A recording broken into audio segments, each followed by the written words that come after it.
El tren procedente de Paddington llegó a Thistlethwaite Holt con 40 minutos de retraso, lo que le dio a la señorita Marple tiempo suficiente para observar la estación y encontrarla instructiva.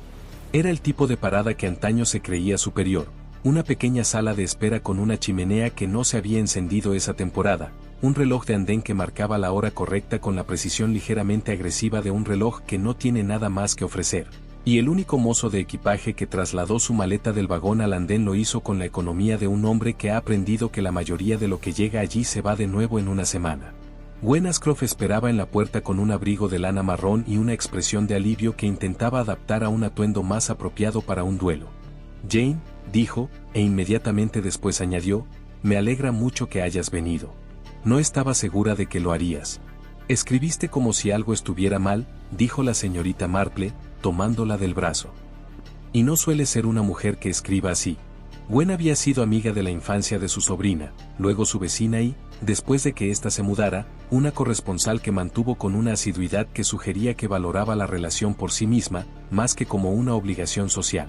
Tenía 55 años, era eficiente y observadora, como suelen ser las mujeres que han vivido en lugares pequeños el tiempo suficiente para desarrollar ese hábito sin admitirlo del todo. Había escrito hacía 4 días, algo no cuadra en la muerte de Edith Brentwood. No puedo decirlo con más precisión, y me temo que estoy imaginando cosas, pero no puedo dejar de pensar en ello, y me sentiría mucho mejor si estuvieras aquí. La señorita Marple había preparado su maleta a la mañana siguiente. El pueblo de Thistlethwaite se encontraba a 15 minutos a pie del Holt, por un sendero excavado en la ladera hacía siglos y que, desde entonces, había ido recuperando su forma poco a poco. Los setos a ambos lados estaban reducidos a sus restos otoñales, un entramado de ramas oscuras y algún que otro destello fugaz, del tamaño de un reyesuelo.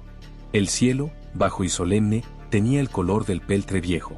Llovería antes del anochecer.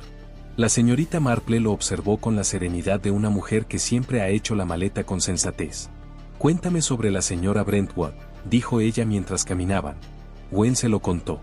Edith Brentwood, de 78 años, viuda del difunto coronel Brentwood, que había fallecido de un episodio cardíaco 11 años atrás, había vivido en Crestowlow durante toda su vida de casada y no había considerado vivir en ningún otro lugar durante toda su viudez.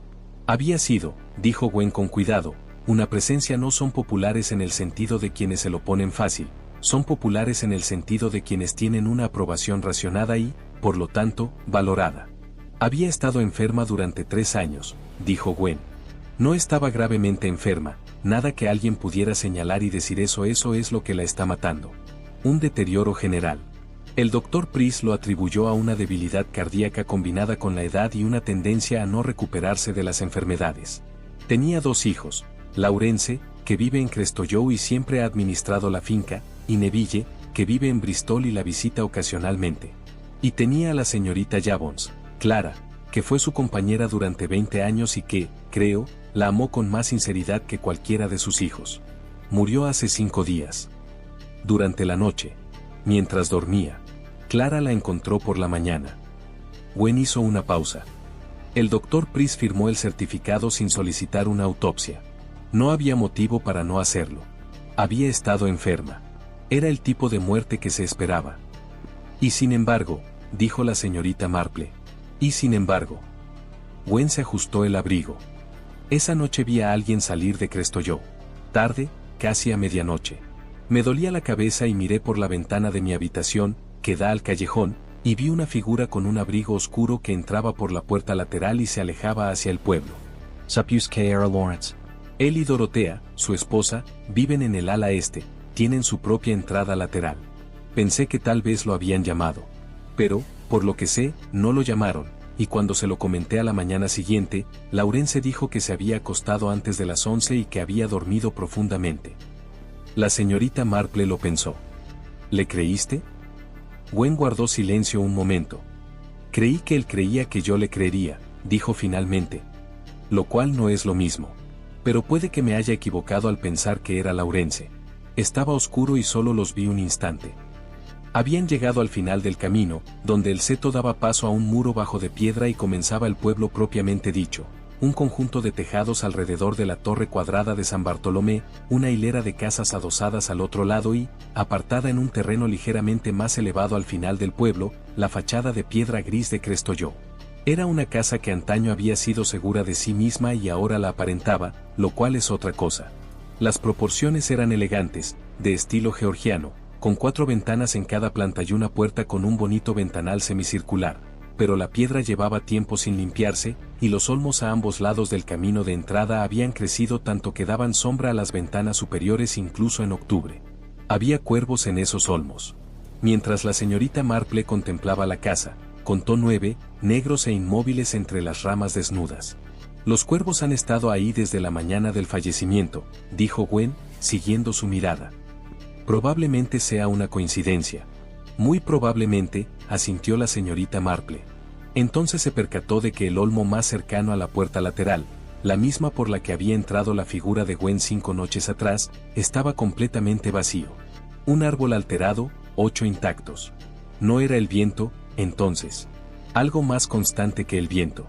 Creo, dijo amablemente, que me gustaría visitar a la familia mañana por la mañana, si me reciben. ¿Lo harán?, dijo Gwen.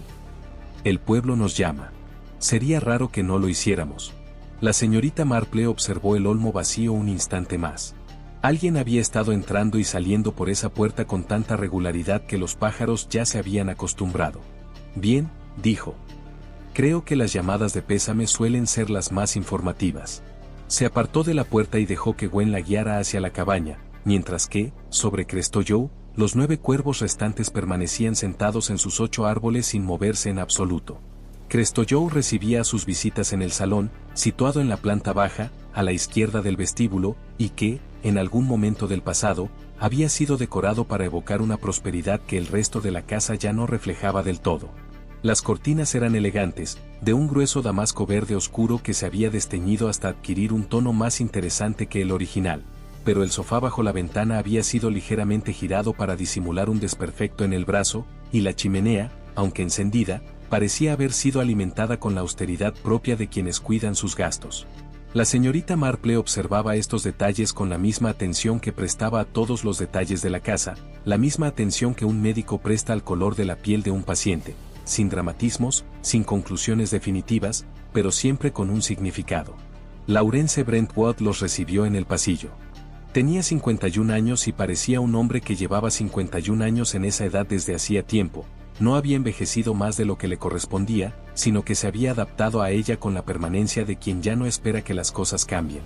Era alto, bien parecido, con un rostro que en otra década se habría considerado distinguido y que ahora simplemente era sereno. Estrechó la mano de la señorita Marple con la calidez apropiada de un hombre que recibe una llamada de condolencia de un conocido de la conocida de su madre, y dijo todo lo correcto sobre estar agradecido por la visita y que su madre había hablado con cariño de la señorita Marple, lo cual casi con toda seguridad no era cierto, pero era el tipo de cosas que se decían. Lo que le interesaba eran sus ojos. No su expresión, que reflejaba tristeza, debidamente medida, sino su cualidad. Eran los ojos de un hombre cansado de una forma que el sueño no logra mitigar. Clara Jabons tenía razón, aunque no había comprendido del todo lo que describía. Mi esposa está descansando, dijo Laurence, conduciéndolos al salón. No ha dormido bien. Le pediré a la señora Henning que traiga té. Por favor, no se molesten por mi culpa, dijo la señorita Marple. No hay problema. Lo dijo con un ligero énfasis, como si la capacidad de prepararte sin dificultad fuera una de las pocas cosas que aún controlaba con fiabilidad. Clara Jabons ya estaba en el salón, sentada en una silla baja cerca de la chimenea con un remiendo en el regazo que no estaba remendando. Tenía 62 años, era menuda y de huesos finos, con esa cualidad particular de una mujer que ha pasado 20 años siendo discreta en su trabajo y que se ha vuelto realmente difícil de ver en una habitación incluso cuando es la primera persona en entrar. Se puso de pie cuando entraron. Señorita Marple, dijo. Gwen me dijo que vendría. Me alegro. Lo dijo con sencillez, sin adornos sociales, lo que a la señorita Marple le pareció más informativo que cualquier explicación más elaborada. Se sentaron. Llegó el té, traído por una mujer corpulenta llamada la señora Henning, que tenía la expresión de alguien que está en las primeras etapas de transferir su lealtad de los muertos a los vivos y aún no ha decidido a quién se dirigirá. La señorita Marple aceptó una taza y una pequeña galleta de mantequilla y miró a su alrededor con la serena tranquilidad de una mujer que no hace nada en particular. Debe ser un gran consuelo, les dijo a ambos en general, haber tenido tanto tiempo para prepararse. 3 años es una enfermedad muy larga. Sí y no, dijo Clara. Te preparas para lo que te espera, su ausencia en el desayuno, el silencio de arriba. Pero el día en sí siempre es una sorpresa. No sé por qué, pero así es. Laurence se había colocado junto a la repisa de la chimenea con su té, un lugar al que suelen ir los hombres en los salones cuando no están seguros de si desean participar en una conversación. Al final no sufrió, dijo. Eso era lo importante. El doctor Price fue muy atento, comentó la señorita Marple. Lo era. Una breve pausa. Ha sido el médico de la familia durante 15 años. La conocía bien. No había nada malo en todo aquello. Era una conversación sobre el duelo, llevada correctamente, y la señorita Marple era consciente de que se le ofrecía la superficie, sin nada más allá de ella. Lo aceptó sin decepción. La superficie de las cosas, examinada con suficiente detenimiento, casi siempre bastaba. Seguro que le alegraba tenerte cerca, le dijo a Laurence. Que la casa funcionara bien a su alrededor. No debe haber sido fácil, ocuparse de todo. Uno hace lo que hace falta. Lo dijo sin autocompasión ni orgullo. Era la declaración de un hombre que describía un hecho que ya no parecía requerir un registro emocional. Me imagino que la finca te mantiene ocupado. Crestoyoe siempre ha sido un proyecto serio. Algo se reflejó en el rostro de Laurence, no era alarma ni culpa, sino un ajuste muy breve y controlado, como el de un hombre que cambia de postura ante una fotografía en la que no desea aparecer. Nos las arreglamos, dijo.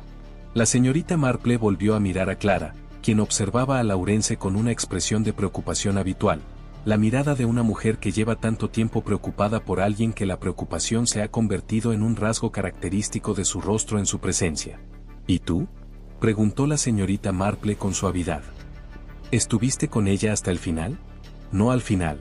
Le llevé la leche a las 9:30, siempre tomaba leche caliente antes de dormir, y estaba cómoda. Un poco adormilada. Me senté con ella unos 20 minutos y luego me dijo que me fuera a la cama, algo que llevaba diciéndome 20 años, así que me fui. Las manos de Clara se habían quedado completamente inmóviles en su regazo.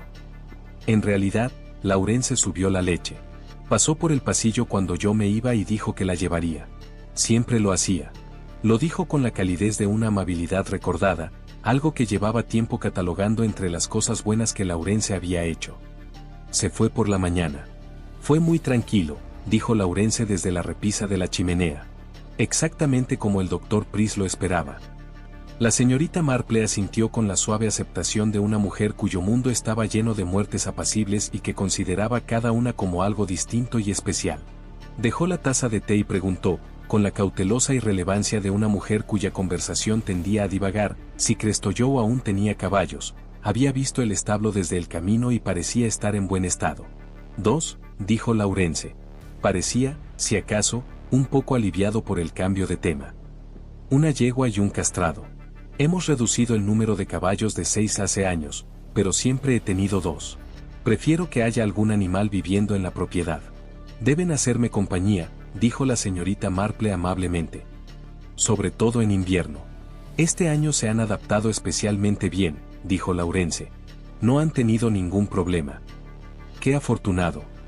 Sonrió, y la sonrisa era completamente cálida, y archivó la información en el lugar donde guardaba esas cosas, junto a la cualidad de su cansancio y la ligera tensión en su voz cuando dijo nosotros gestionamos y el hecho de que siempre era Laurence quien llevaba la leche.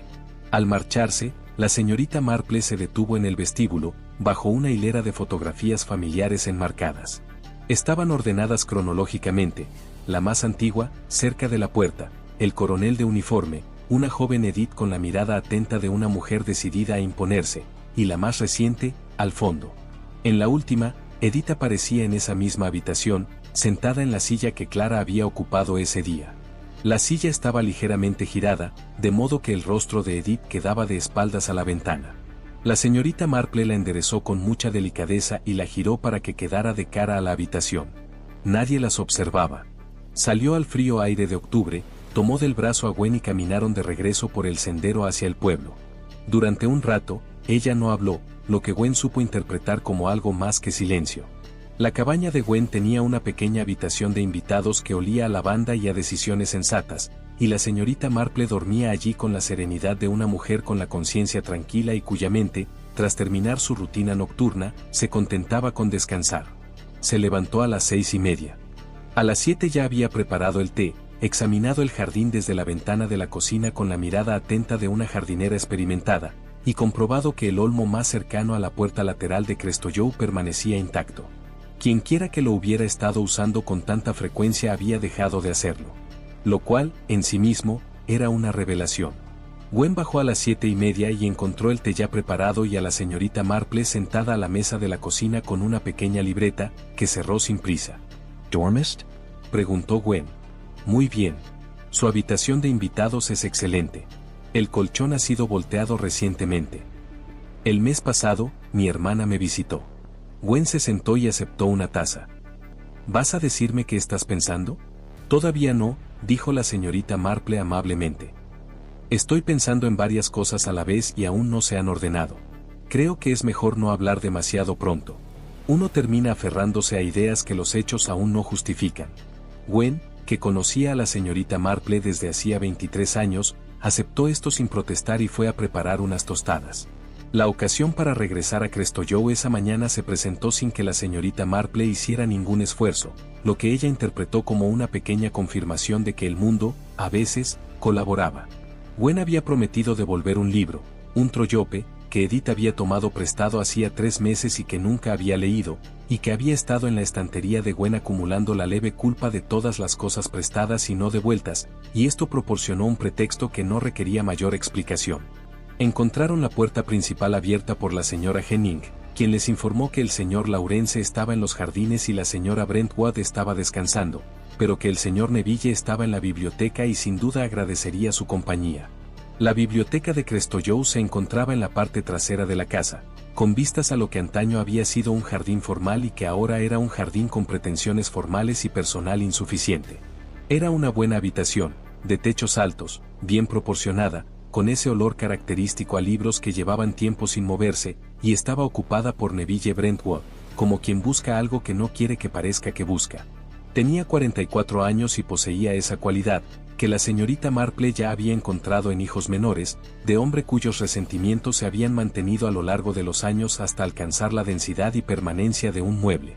No era desagradable, tenía un rostro agudo y expresivo y una inteligencia aguda, pero se percibía en él una presencia algo inquietante, la de alguien que llega con un plan oculto que aún no ha decidido si revelar. Estaba de pie junto al mostrador de administración cuando entraron, con un libro de contabilidad abierto frente a él, y lo cerró con la pausada deliberación de un hombre que demuestra que no tiene nada que ocultar por el mismo cuidado con el que lo oculta. Señorita Marple, dijo cuando Gwen la presentó. ¿Era usted amiga de mi madre? Una conocida, a través de Gwen. Quería presentar mis respetos a la casa. Miró a su alrededor con una expresión de inocente admiración. ¡Qué biblioteca tan magnífica! ¿Siempre ha estado así? Desde la época de mi abuelo, creo. Volvió a mirar el escritorio, luego apartó la vista, con la expresión de quien duda si confiar en alguien. La señorita Marple intuyó que se encontraba en la situación particular de alguien que acaba de descubrir algo alarmante y aún no sabe en quién confiarlo. Esta era una condición útil en un testigo. Hacía que la gente hablara más allá de sus intenciones. «¿Has venido desde Bristol?», dijo. «Es muy amable de tu parte hacer el viaje. En realidad, vine hace 3 semanas. Antes de que muriera». Se apartó del escritorio y se dejó caer en una de las sillas de cuero con la naturalidad de quien regresa a un lugar de su infancia. Me habían dicho que tal vez había llegado el momento. ¿De la familia? Una ligera vacilación. No exactamente. La señorita Marple esperó. A lo largo de su dilatada vida, había descubierto que los silencios en una conversación solían ser más productivos que las preguntas, siempre que uno esperara con la suficiente paciencia y una expresión de indiferencia benevolente. Una carta anónima, dijo Neville, con el aire de quien llevaba días queriendo decir esto. Enviada por correo local, aunque no puedo identificar al autor. Solo decía que si quería estar presente al final de ciertos asuntos relacionados con la herencia, debía venir pronto. La miró con la ligera actitud defensiva de quien espera que le digan que está exagerando. Sé cómo suena eso. Parece que alguien te quería aquí, dijo la señorita Marple. Lo cual es interesante. ¿Trajiste la carta? Lo tengo arriba. No se lo he enseñado a la policía, oficialmente no hay policía, y tampoco se lo he enseñado a Laurence, por razones obvias. Es bastante obvio, coincidió ella. Y ya que has llegado, ¿has encontrado los asuntos relacionados con la herencia a los que se refería la carta? Se quedó callado un momento. Volvió a mirar el libro de contabilidad cerrado sobre el escritorio. He estado revisando, dijo. ¿La contabilidad? Laurence tiene su propio sistema de notación, que ha usado durante 30 años y que requiere su explicación o bastante tiempo para descifrarlo. Pero hay asientos en la cuenta de la granja que no logro conciliar. Compras atribuidas a la gestión del ganado que no puedo relacionar con ningún evento ganadero que pueda identificar. Se detuvo. Puede que me equivoque. No soy contable. No, asintió amablemente la señorita Marple. Pero usted es el hijo menor, lo que significa que ha estado al tanto de las cuentas de la finca durante mucho más tiempo que cualquier contable. Lo dijo sin ninguna ironía, como una simple observación, y Neville la miró con la expresión ligeramente sorprendida de un hombre al que se le ha descrito con precisión. El doctor Price llegó a las 11, una visita de pésame, anunció la señora Henning, aunque ya había hecho una el día anterior, quizás más de la estrictamente necesaria. Tenía 58 años, era un hombre de complexión robusta y cuidadoso, con la expresión siempre reflexiva de un médico de cabecera que ha aprendido que la mayoría de las dolencias no son lo que parecen. Estrechó la mano de la señorita Marple y le dijo que Gwen había mencionado que la visitaría y que esperaba que encontrara Tistlewick a gusto. La señorita Marple comentó que le parecía muy interesante, lo que él interpretó como que le resultaba agradable. Usted fue el médico de la señora Brentwood durante 15 años, dijo, mientras permanecían de pie junto a la ventana, mientras Gwen y Neville hablaban de los preparativos del funeral con la señora Henning, que estaba en la puerta. Debe ser una pérdida muy dolorosa. Así es, dijo. Miraba al jardín con la expresión algo rígida de quien intenta controlar sus gestos. No era una paciente fácil. Tenía ideas muy firmes sobre que era información necesaria y que era una simple molestia, y no siempre las distinguía como las clasificaría un médico. Pero ella era muy lúcida. Casi hasta el final. Supongo que has estado repasando tus apuntes. Él la miró entonces con una expresión que ella solo pudo describir como reconocimiento, la mirada de un hombre que ha estado pensando en algo en privado y acaba de descubrir que no es tan privado como creía. Es la costumbre profesional, dijo con cautela. Después de una muerte, uno repasa. Por supuesto. Sonrió. ¿Y tus notas te han resultado esclarecedoras? Hubo una pausa de quizás 4 segundos, que fue aproximadamente 3 segundos más larga de lo que requería la pregunta si la respuesta era simplemente no. He encontrado 1 o 2 entradas que me hubiera gustado leer con más detenimiento en su momento, dijo. Nada concluyente. Simplemente, son entradas que ahora leería con un enfoque diferente. La señorita Marple asintió con la amable comprensión de una mujer que recibe una noticia que no la sorprende. Qué considerado de su parte regresar, dijo. A la mayoría de la gente le resulta más fácil no hacerlo.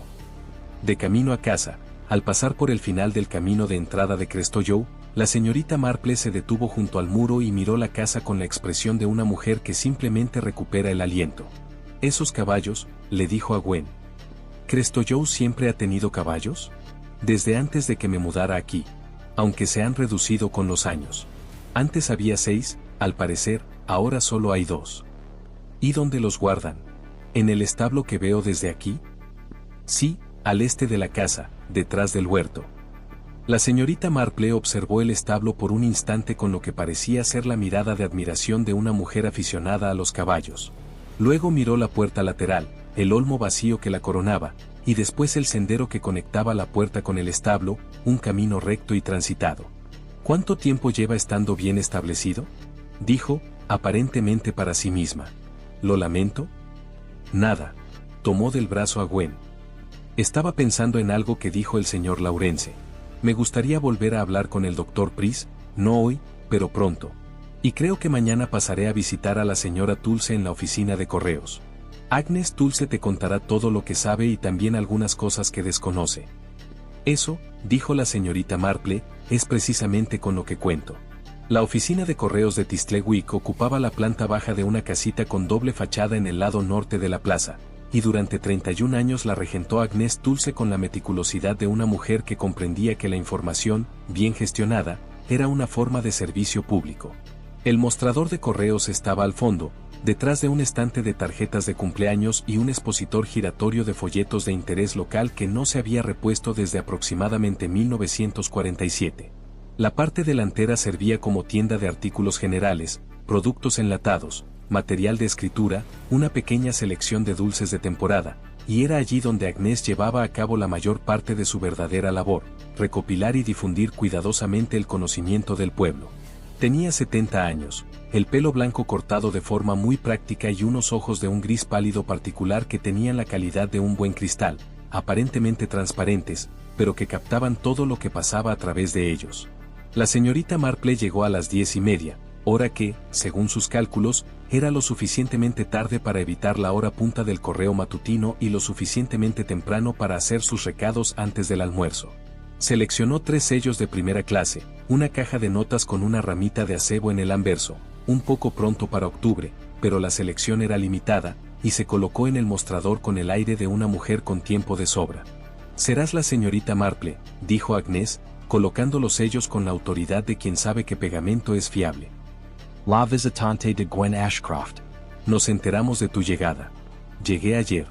Siempre pienso que octubre es un mes subestimado para viajar. Tiene sus encantos, asintió Agnes, con el tono de una mujer que no ha viajado desde 1962 y no siente la falta de viajes. Un negocio terrible en Crestoyoe, aunque supongo que no es de extrañar. Para nada inesperado, dijo la señorita Marple. Llevaba un tiempo enferma. Y, sin embargo, uno nunca está del todo preparado. Clara Yavon será quien más lo sienta. Agnes comenzó a ordenar una pila de sobres que no necesitaban ser ordenados. 20 años es mucho tiempo para estar en la órbita de una persona. Después de un tiempo, uno olvida cómo desenvolverse sin ella. Se lo dije a mi hermana cuando perdió a su esposo, no es que sea lo mismo, pero hay similitudes. Me imagino que Clara también era la principal corresponsal de la señora Brentwood, dijo la señorita Marple. Se encargaba de las cartas y demás. Sí, lo era. La señora Brentwood era muy meticulosa con su correspondencia, nunca llamaba por teléfono si podía escribir, algo que siempre respeté. Teníamos un acuerdo fijo, prácticamente, Clara venía los martes y los jueves, con la misma regularidad que el tiempo. Aunque no ha venido esta semana, lo cual es comprensible. La señorita Marple escogió un folleto del puesto de interés local Tistlewick, una breve historia 16 páginas, 3 fotografías, y lo dejó sobre el mostrador. ¿Ha venido alguien más de la familia últimamente? Me imagino que hay muchísimas cartas administrativas que enviar después de un fallecimiento. Abogados y demás. Agnes reflexionó sobre esto con la expresión cautelosa de una mujer que sopesa que parte de su conocimiento es apropiada para la ocasión. El abogado envió un telegrama, de hecho, 2 semanas antes de que falleciera la señora Brentwood, lo cual me pareció demasiado formal. Y el señor Neville vino el día que llegó, hace unas 3 semanas, para notificar un cambio de domicilio para su correo. Me pareció que venía de Bristol con bastante prisa, no traía su equipaje habitual. Solo una bolsa de viaje. Vino rápidamente, entonces. Algo debió de impulsarlo. La expresión de Agnes cambió ligeramente, como la de una mujer que decide que esa información en particular es de interés público. Había una carta, dijo, enviada por correo local, lo cual noté porque el señor Neville suele escribir en Bristol. Sobre mecanografiado, o mejor dicho, escrito a mano con mucho cuidado, con una letra que no se parece a la escritura a mano. Por supuesto, no puedo decirles el contenido. Naturalmente. Pero llegó 10 días antes que él, lo cual tiene sentido. La señorita Marple emitió un leve sonido de asentimiento interesado y abrió su bolso en busca del folleto. ¿Y la familia de la señora Brentwood, sus hijos, eran corresponsales habituales? ¿O solían comunicarse por teléfono? El señor Laurence rara vez escribe cartas. Un hombre práctico. El señor Neville solía escribirle a su madre cada 3 meses, podía ajustar mi calendario con eso, aunque dejó de hacerlo hace aproximadamente un año. Agnes aceptó las monedas por el folleto. La señora Brentwood escribía a su abogado con regularidad. Y a Clara, por supuesto. Y hubo un periodo, hace unos 18 meses, en el que la señora Brentwood enviaba bastante más cartas de lo habitual. 3 en 15 días una vez, lo cual fue notable. ¿Al abogado? Y a otra dirección en Londres que no reconocí. No era una dirección comercial, sino residencial, pensé, aunque nunca se sabe. Hizo una pausa. Por aquel entonces, parecía tener algo en mente. Vino ella misma una vez, cosa que no hacía desde hacía 2 años, caminaba con un bastón, muy decidida, y me pidió que pesara personalmente un paquete y me asegurara de que se enviara por correo certificado. Le pregunté si se encontraba bien, y me dijo que estaba perfectamente bien y que simplemente estaba siendo precavida. La señorita Marple lo asimiló. Edith Brentwood, una mujer poco dada a los esfuerzos innecesarios, caminando ella misma hasta la oficina de correos, con mala salud, para asegurarse de que un paquete se enviara correctamente. 18 meses atrás. Fuera lo que fuese su decisión, había decidido hacerlo bien. ¿Y la familia Brentwood? ¿Ustedes le compran suministros? ¿Materiales agrícolas, ese tipo de cosas? Agnes buscó bajo el mostrador un pequeño catálogo, un catálogo general de suministros agrícolas y para el hogar, de esos documentos de páginas gruesas que habían servido a las familias rurales durante 100 años. Tramitamos pedidos para algunas de las familias más grandes. Crestoyoe tiene una cuenta. Lo abrió con la naturalidad de quien lleva mucho tiempo trabajando allí. Aunque no lo usan para todo, el señor Lawrence tiene sus propias cuentas comerciales con los proveedores agrícolas. Por supuesto, aunque para artículos más pequeños, productos farmacéuticos, ese tipo de cosas, la gente suele recurrir a proveedores generales cuando prefiere no molestar al farmacéutico. Agnes guardó silencio por un instante. No era tonta, y ahora estaba haciendo el cálculo personal de una mujer que ha guardado una información durante semanas y está evaluando si ha llegado el momento adecuado para revelarla. La nuera de la señora Brentwood, dijo por fin, con el cuidado de quien coloca un objeto muy específico sobre una superficie muy específica. La señora Dorothea Brentwood. Hizo un pedido aquí hace unas 8 semanas. A un proveedor farmacéutico, no al de siempre, sino a uno especializado. Un compuesto sedante. Dijo que era para un asunto personal y me pidió discreción. Agnes miró fijamente a la señorita Marple. He sido discreta. Y lo sigo siendo ahora. Así es, dijo la señorita Marple con calidez. ¿Quizás una clínica veterinaria? En esa casa las usan, tienen caballos. La expresión de Agnes cambió con el leve, casi imperceptible, gesto de una mujer que se replantea su estrategia. No conozco el compuesto específico. Podría consultar el registro del pedido, por motivos administrativos. Desapareció tras una puerta detrás del mostrador y regresó 90 segundos después con un pequeño libro de contabilidad con copias al carbón. Lo dejó abierto sobre el mostrador, colocándolo de manera que la señorita Marple pudiera leer la entrada correspondiente, sin entregárselo directamente, lo que preservaba la distinción entre mostrar y contar. La señorita Marple leyó la entrada. El compuesto no era, en realidad, un sedante veterinario. Era un somnífero de grado farmacéutico, disponible sin receta a través de catálogos especializados, utilizado en entornos clínicos como sedante coadyuvante. No era un producto que una mujer suele pedir por correo en una oficina rural, a menos que fuera muy discreta o estuviera muy desinformada sobre las alternativas. Dorothea Brentwood, pensó la señorita Marple, no desconocía las alternativas. Era muy discreta. La cuestión era, precisamente, sobre qué era discreta. Muchísimas gracias, dijo, recogiendo sus sellos, su libreta y sus libretitas con la agradable tranquilidad de una mujer cuya mañana había sido todo lo que esperaba. Me parece que Tistlewick está muy bien abastecido. En un pueblo pequeño, uno siempre se preocupa por conseguir lo que necesita. Pero parece que ustedes han pensado en todo. Agnes Dulce lo aceptó con la dignidad propia de una larga trayectoria profesional. Lo intentamos, dijo. No hay mucho que pase por este pueblo que no podamos atender. La señorita Marple le creyó completamente. Salió a la pálida plaza de Octubre, se subió el cuello de la camisa para protegerse del viento que ya venía mostrando su carácter desde la mañana, y se detuvo un momento con la breve historia de Tistlewick bajo el brazo, mirando la torre de la iglesia y pensando en una mujer que, con mala salud, había ido a enviar un paquete personalmente, y en una nuera que había pedido un compuesto sedante a través de un canal discreto pero no imposible de rastrear, y en la diferencia específica entre una persona que administra algo y una persona que investiga algo, una distinción que importaría mucho antes de que terminara la semana. Regresó caminando hacia la cabaña de Gwen al paso pausado de una mujer sin prisas y con mucho en qué pensar. Los rosales de Crestollow se extendían a lo largo del muro orientado al sur del huerto, formando una hilera larga y bien planificada, plantada por alguien con auténticos conocimientos y mantenida, en los últimos años, por alguien con verdadera dedicación pero con poco tiempo. Los arbustos estaban sanos, aunque algo apiñados, eran el tipo de rosas que se beneficiarían de una poda drástica en primavera, pero que en cambio habían recibido un cuidado concienzudo, aunque insuficiente, cada otoño. La señorita Marple, que tenía sus propias opiniones sobre rosas, observó esto con la leve compasión que se suele tener por un buen jardín en circunstancias difíciles. Dorothea Brentwood estaba al final de la hilera con unas tijeras de podar, cortando las flores marchitas con la intensa concentración de quien ha encontrado en una tarea física específica el único alivio posible para una preocupación mental concreta.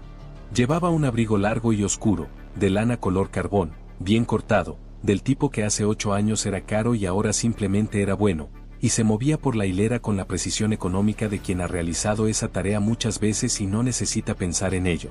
Escuchó que la señorita Marple se acercaba por el camino de grava y se giró con la expresión controlada de una mujer que lleva semanas tratando de mantener el rostro en compañía de otros. Señorita Marple. No era hostil, sino observadora. Gwen dijo que podías volver.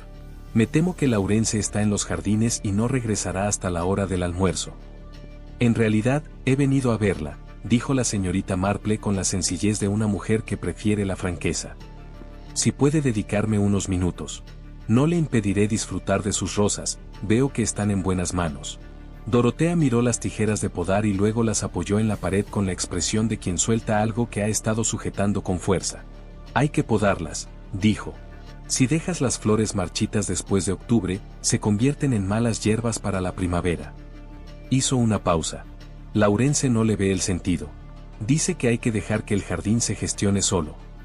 Los jardines que se cuidan solos, dijo la señorita Marple, tienden a transformarse en algo que uno no pretendía. Dorothea la miró con una breve pero intensa atención, la mirada de una mujer que ha oído un comentario que puede interpretarse de varias maneras y está decidiendo cuál era la intención. Luego, se movió a lo largo del muro y se sentó en el banco de piedra al final de la fila, abrigándose con su abrigo para protegerse del frío. La señorita Marple se sentó a su lado. Por un instante, ninguno de los dos habló. El huerto tenía la particular tranquilidad de un espacio cerrado en otoño.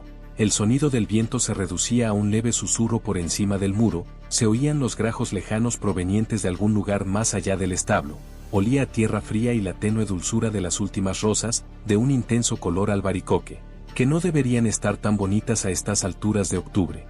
¿Ya habías estado antes en Tistlewick?, preguntó Dorothea. No.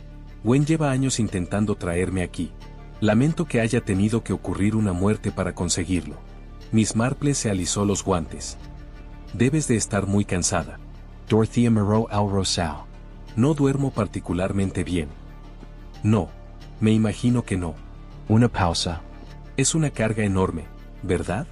Una familia en duelo, todos los preparativos, la familia reunida y cada uno necesitando algo.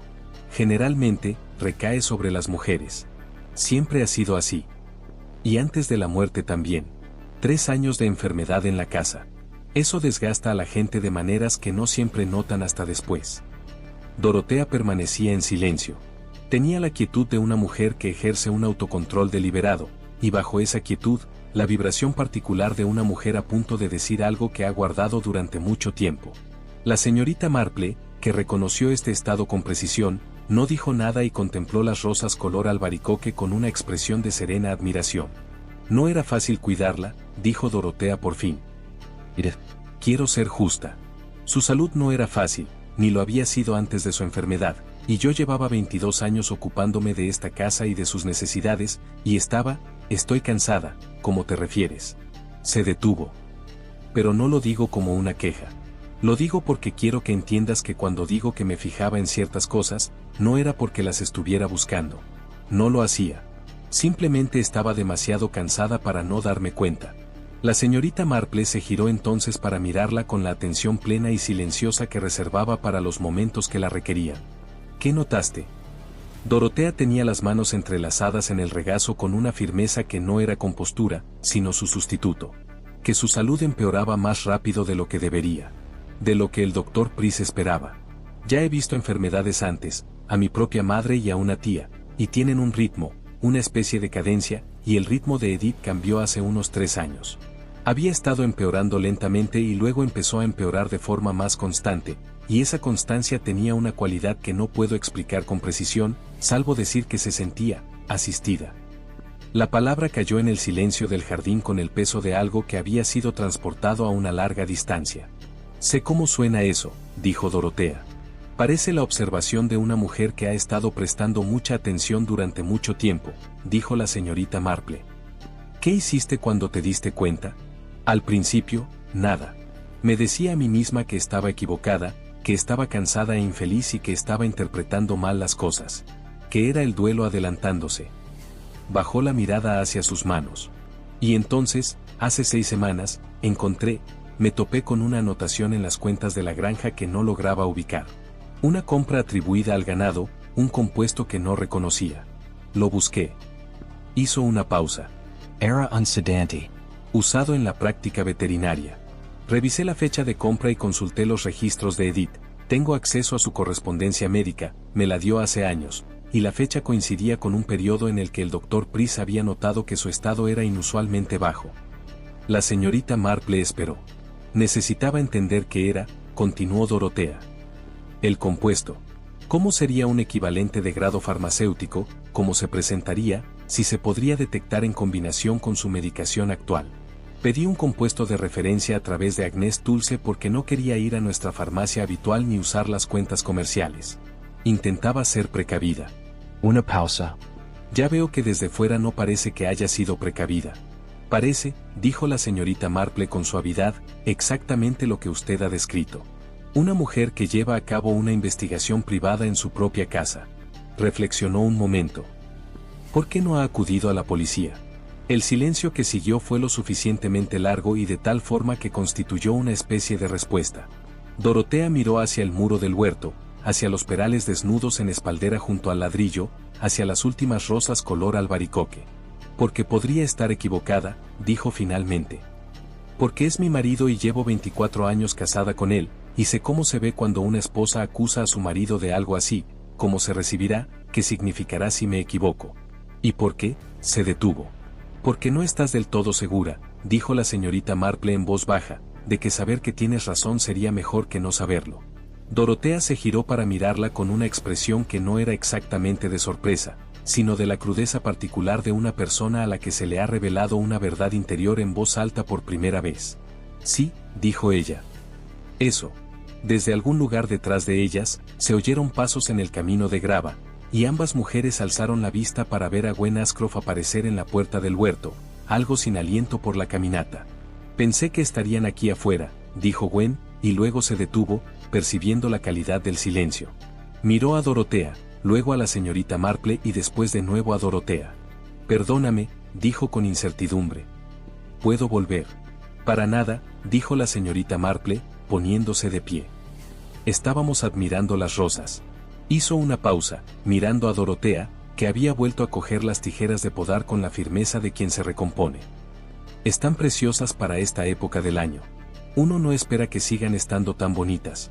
Dorotea levantó la vista brevemente de la rosa a la que estaba quitando las flores marchitas. Laurence siempre dice que les dedico demasiado tiempo, comentó. Dice que desde lejos no se nota la diferencia entre un jardín bien cuidado y uno abandonado. Desde la distancia, asintió amablemente la señorita Marple. Es muy raro poder hacerlo. Tomó del brazo a Gwen y regresaron a través de la puerta del huerto. Al doblar la esquina de la casa hacia el camino, Gwen echó una mirada por encima del hombro.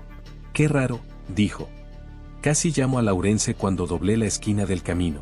Pero era Dorothea. ¿Sí? Dijo la señorita Marple. El abrigo, creo. También tienen la misma forma de caminar, siempre lo he notado. A veces, los matrimonios largos provocan eso. La gente empieza a moverse igual. Hizo una pausa. En realidad, desde atrás, a cierta distancia, no podría. Se detuvo, y una expresión particular cruzó su rostro. La expresión de una mujer para quien algo acaba de volverse un poco menos seguro de lo que era. La señorita Marple la miró con serena atención. ¿Ibas a decir algo? No es nada, Gwen frunció el ceño. Solo que he estado dando por sentado, todo este tiempo, que la figura que vi desde mi ventana aquella noche, la del abrigo oscuro, saliendo por la puerta lateral, era Laurence. Volvió a mirar el muro del huerto. Pero solo los vi de espaldas. Y desde arriba. Sí, dijo la señorita Marple. Me lo había estado preguntando. Regresaron a la cabaña bajo la pálida luz de octubre, y la señorita Marple no volvió a decir nada sobre el tema, y Gwen, por su parte, pasó el resto del camino repasando en silencio todo aquello de lo que creía estar segura. El inspector Carrow condujo hasta Tistlewick en un Volkswagen negro que aparcó con precisión frente al ayuntamiento, la mayor superficie plana disponible, que parecía haber elegido por principio más que por comodidad. Tenía 45 años, era de estatura media y su rostro no revelaba nada, no por ser reservado, sino porque reflejaba una genuina serenidad y reflexión. Llevaba un maletín que no era ni nuevo ni desgastado, y se movía por la plaza del pueblo con la tranquila confianza de quien ha aprendido que llegar rápido a algún sitio rara vez es la forma más eficiente de aprovechar el tiempo. Gwen lo observaba desde la ventana de su cocina con la expresión de una mujer que se siente a la vez tranquila e inquieta por la llegada de la atención oficial. No parece un hombre que cometa errores, dijo ella. No, asintió la señorita Marple desde la mesa donde escribía cartas. Eso es precisamente lo que me preocupa. La presencia de Carrow en Tistlewick había sido motivada, como la señorita Marple había sospechado, por el abogado. La presentación de la consulta formal de Neville sobre la herencia, aún no una impugnación legal, sino una preocupación documentada planteada a la firma que custodiaba el testamento de Edith, había generado una obligación procesal por parte del abogado de informar a la autoridad del condado correspondiente sobre las circunstancias de la muerte. No se trataba de una acusación, era papeleo. Pero el papeleo, en manos de Carrow, tendía a adquirir un propósito más definido. Entrevistó a los miembros de la familia en Crestoyoe durante la mañana del jueves, y lo hizo en el orden correcto. Primero Clara, luego Neville, después Laurence y finalmente Dorotea. No era un orden alfabético ni jerárquico, era, como reconoció la señorita Marple cuando Gwen le contó la secuencia, el orden de un hombre que quería que su retrato se construyera de afuera hacia adentro, primero los menos interesados, al final los más presionados. La señorita Marple no fue entrevistada, ya que no era ni familiar ni empleada, pero se presentó en Crestoyoe a las 11:30 con el pretexto de devolver el troyope de Gwen, que había recuperado el día anterior precisamente con ese pretexto, y la señora Henning, que había desarrollado una indiferencia benevolente hacia las apariciones de la señorita Marple, la condujo al salón de la mañana sin previo aviso. Carrow estaba en la biblioteca con Laurence cuando llegó. Se sentó en el salón de la mañana con troyope y esperó, que era lo más útil que podía hacer, y escuchó la calidad de los silencios que entraban por la puerta cerrada de la biblioteca con la atención de una mujer que ha aprendido que lo que una conversación oculta suele ser más informativo que lo que contiene. Laurence salió a las 12:15 con la expresión serena de un hombre que ha hecho un buen papel y lo sabe. Saludó a la señorita Marple con la cordialidad de un anfitrión que recibe a una visita conocida en su salón y la acompaña hasta la sala de estar para tomar el té.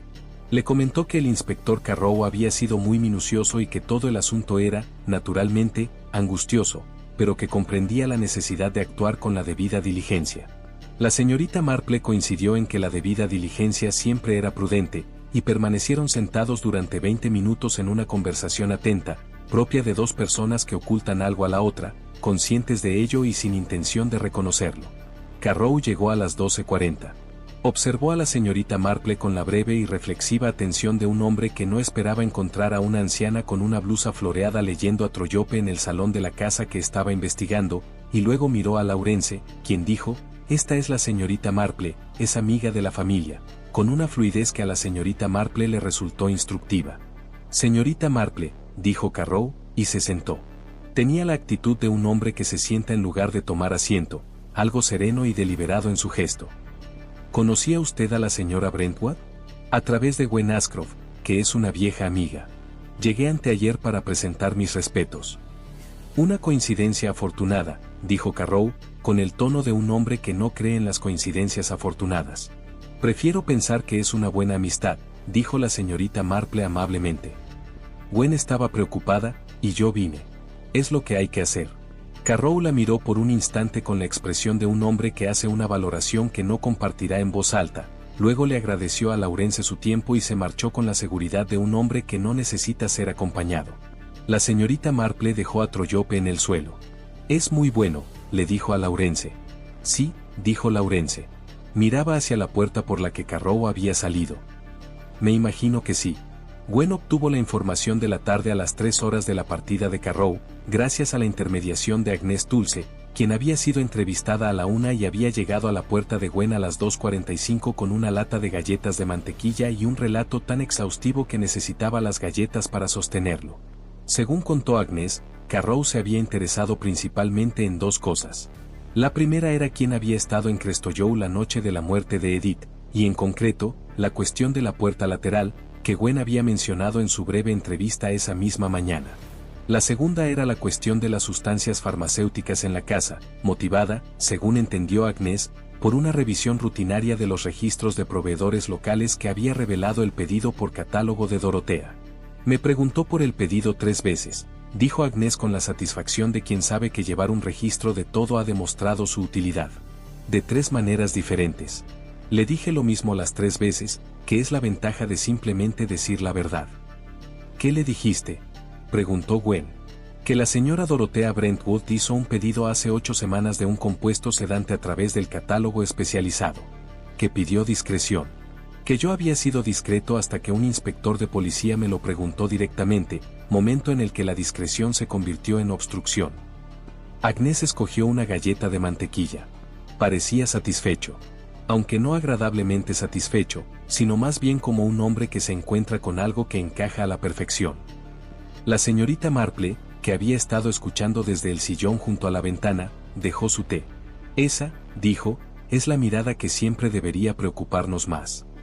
Carrow regresó a Crestoyoe a las 4 en punto, momento en que la luz se había apagado por completo y la casa había adquirido esa oscuridad característica del atardecer, no hostil, sino impenetrable. La señora Henning abrió la puerta. La entrevista que siguió fue con Dorotea y duró 40 minutos. Cuando Carrow se marchó, se sentó en el Wolseley frente a la casa durante 7 minutos antes de irse en coche, algo que Gwen observó desde la ventana de su piso superior y relató con la meticulosidad de una mujer que ha aceptado que la observación es ahora su principal contribución. La señorita Marple recibió esta información sin expresión alguna. 7 minutos, dijo. Low chronometer. Está tramando algo, dijo la señorita Marple. El pedido del catálogo. La visión de Gwen de una figura con un abrigo oscuro saliendo por la puerta lateral. Y lo que sea que Dorotea le haya dicho esta tarde, que sospecho que era cierto y, por lo tanto, perjudicial. Guardó silencio un momento. Le dijo que había pedido el compuesto para su investigación personal. Me imagino que le comentó que le preocupaba la casa. Me imagino que intentó explicarse. ¿Le habría creído? Habría anotado su explicación, dijo la señorita Marple. Lo cual no es lo mismo. Se levantó y se acercó a la ventana. El camino de afuera estaba vacío. Los olmos al final del camino de entrada de Crestoyoe se veían como siluetas oscuras contra los últimos rayos del cielo vespertino. Una mujer que pide un compuesto sedante, a quien se ve salir de una casa a medianoche la noche de una muerte, que dice que, preocupaciones. Creo que el inspector Carrow ya se ha topado con este perfil antes. El caso del envenenamiento doméstico. La esposa con acceso a la información, el móvil y una explicación cuidadosamente preparada. Es un perfil muy reconocible. Pero ella no lo hizo. No. Ella no lo hizo. La señorita Marple se apartó de la ventana. Estaba investigando a la persona que lo hizo, que, desde fuera, parece casi idéntica a la persona que lo hizo, mientras realizaba su investigación preliminar. Hizo una pausa. Necesito hablar con el Dr. Price mañana. Y necesito revisar ese calentador de leche. ¿Cómo vas a gestionar eso? La señorita Marple lo pensó. Ya se me ocurrirá algo, dijo. Siempre lo hago. Lo consiguió a la mañana siguiente mediante el mecanismo más fiable disponible para una mujer de su edad y aparentemente inofensivo. El simple hecho de estar presente en una cocina en el momento justo y preguntarle a la señora Henning, con genuino interés, sobre cómo se preparaban las bebidas calientes por la noche para los enfermos. La señora Henning, que llevaba 3 años preparando leche caliente para Edith Brentwood y para quien el tema de sus propias habilidades domésticas era inagotable, habló durante 11 minutos. Describió el calentador de leche, una pequeña cacerola con fondo de cobre que se guardaba en la parte trasera de la cocina, dedicada exclusivamente a este fin. Explicó su funcionamiento y contó cómo el señor Laurence siempre había sido tan amable de subirla, lo que le ahorraba esfuerzo en las escaleras. La señorita Marple preguntó, con la curiosidad ociosa de una mujer interesada en los utensilios de cocina, si podría verlo. La señora Henning la sacó del estante junto a la estufa con el orgullo de una artesana que presenta una herramienta bien conservada. Era una cacerola pequeña, de cobre, con mango de hueso desgastado por el uso. Limpia, sin duda.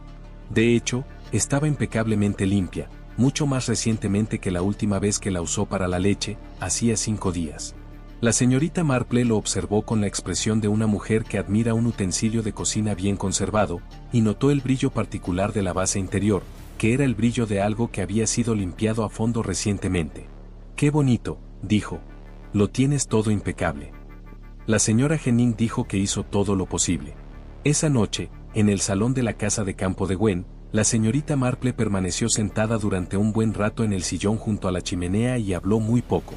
El caso contra Dorotea se estaba construyendo con el ímpetu seguro de un argumento bien elaborado, y era erróneo desde su base, y el calentador de leche había sido limpiado en los 5 días transcurridos desde la muerte de Edith por alguien que no era la señora Henning, y el Dr. Priest tenía una nota en sus registros del invierno anterior que necesitaba encontrar, y había un asiento contable en las cuentas de la granja que Neville le había mostrado, brevemente, 3 días antes, en la biblioteca, que ella había leído y memorizado y que describía, en la abreviatura privada de Laurence, una compra bajo el epígrafe de ganado que no hacía referencia a ningún animal que ella pudiera identificar.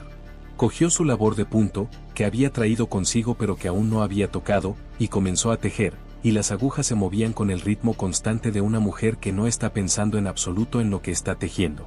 Deberías preguntarle al inspector Carrow, dijo Gwen desde el sofá, sobre la autopsia.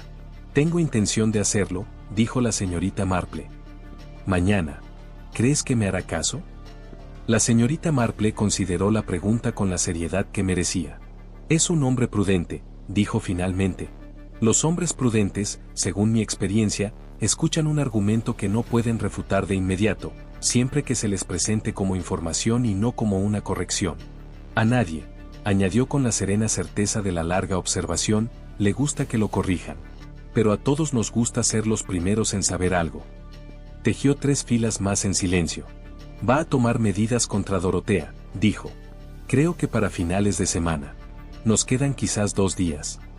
Afuera, el viento había arreciado desde el norte, y los olmos al final del camino de Crestoyow se movían por fin, todos a la vez, mientras los cuervos se habían marchado hacía rato a donde quiera que vayan los cuervos cuando baja la temperatura, la luz se desvanece y el pueblo se sumerge en su larga oscuridad de octubre. Clara Jabons vivía en Crestoyow, en las 2 habitaciones al final del pasillo este que le habían asignado cuando llegó 20 años atrás y que, con un esfuerzo gradual y discreto, había convertido en algo completamente suyo.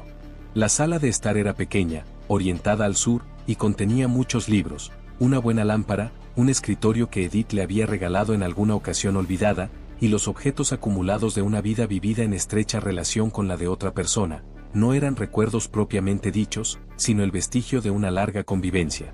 Un pisapapeles de unas vacaciones que pasaron juntas en Cornualles en 1948. Una pequeña acuarela del jardín de Crestoyow pintada por una sobrina de Edith que tenía cierto talento pero ninguna ambición. Una fotografía de las dos, tomada en una fiesta en el jardín, aparentemente en 1952, en la que Edith miraba a la cámara y Clara a Edith con la expresión de una mujer que se había resignado a la dirección de su atención.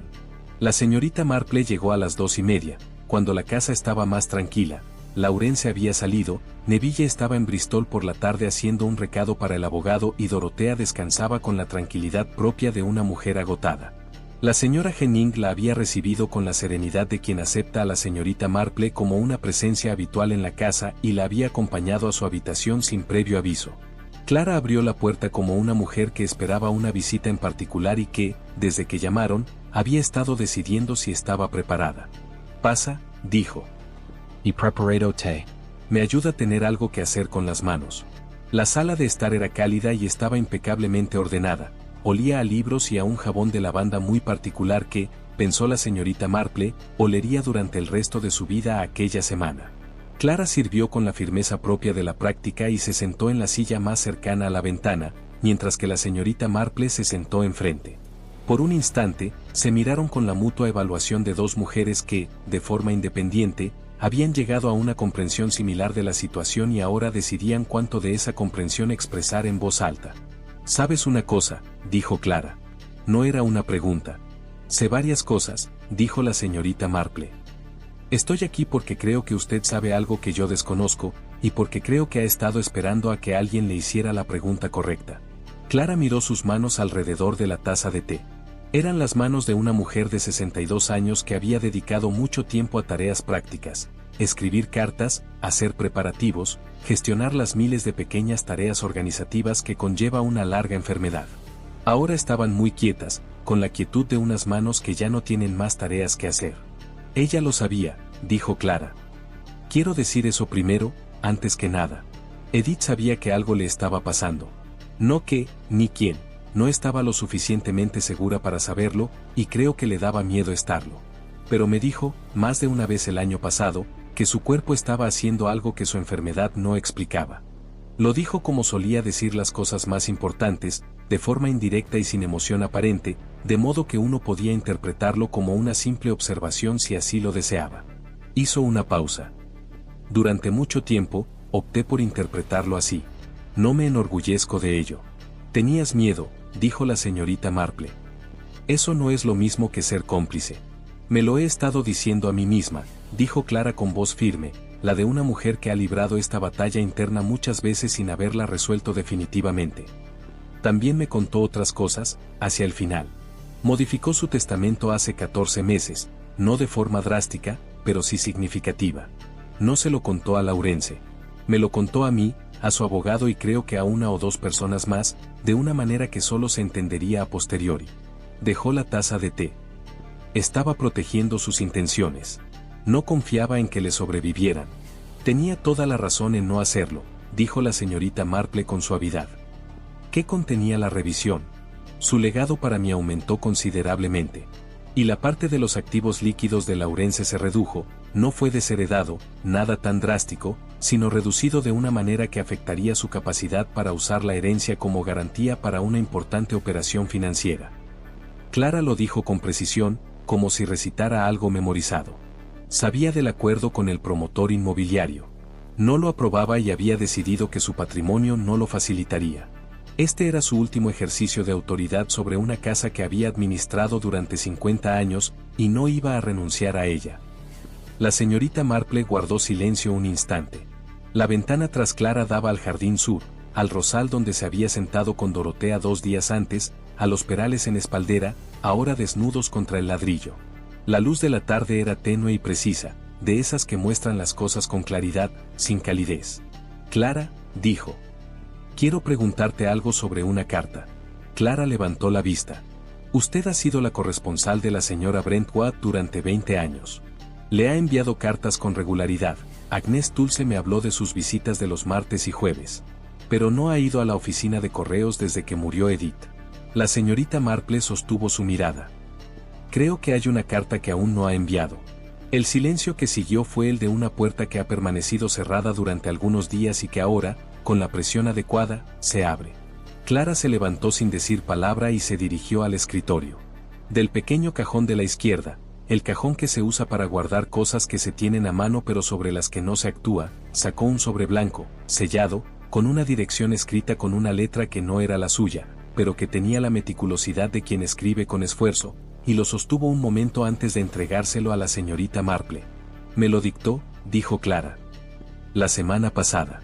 Aquella mañana estaba muy lúcida, más lúcida que en meses, lo que en aquel momento pensé que simplemente era un buen día.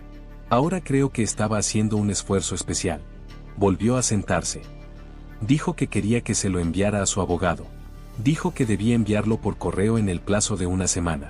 Y entonces ella, hizo una pausa. Murió 3 días después, y no pude. Pensaba que lo haría, pero no lo hacía, y ya han pasado 5 días y todavía no lo he enviado. La señorita Marple sostenía el sobre. Estaba dirigido a un tal señor Gerald Fawkes, abogado, con domicilio en Dorchester. La letra era irregular pero deliberada, la de una mujer cuya caligrafía no es del todo fiable, pero cuya intención sí lo es. ¿Puedo leerlo? Por eso no lo he enviado, dijo Clara. Pensé Pensé que si lo enviaba sin que nadie supiera lo que contenía, y si las cosas salían como me temo que podrían salir, simplemente se convertiría en parte de la correspondencia de la herencia. Gestionada. Archivada. Miró el sobre con la expresión de una mujer que lleva 5 días cargando algo pesado y está decidiendo si soltarlo. Lo escribió para que alguien lo encontrara. No creo que su intención fuera que pasara desapercibido. La señorita Marple abrió el sobre con la atención minuciosa de una mujer que comprende que lo que tiene en sus manos es importante y que pretende tratarlo como tal. La carta constaba de 2 páginas, escritas con la letra de Edith Brentwood, esa letra cuidadosa y laboriosa, en papel con membrete de Crestolló. Comenzaba con el saludo formal de una mujer que había escrito cartas comerciales toda su vida y no veía razón para cambiar su estilo para esta ocasión. Abordaba, en orden, la confirmación de su testamento revisado y su deseo de que se ejecutara exactamente como estaba escrito, sin ceder a las presiones familiares posteriores, una nota sobre el acuerdo de desarrollo inmobiliario y su instrucción explícita de que su patrimonio no se utilizara como garantía bajo ninguna circunstancia, y, finalmente, en el último párrafo, el pasaje que la señorita Marple leyó 2 veces y luego reflexionó profundamente durante un largo instante. Escribo también para dejar constancia, para que conste y para cualquier uso que pueda tener, de que he experimentado, durante un periodo que ahora calculo en aproximadamente 3 años, una pesadez y una dificultad progresiva que mi enfermedad por sí sola no explica y que el Dr. Priest no ha podido explicar a mi entera satisfacción.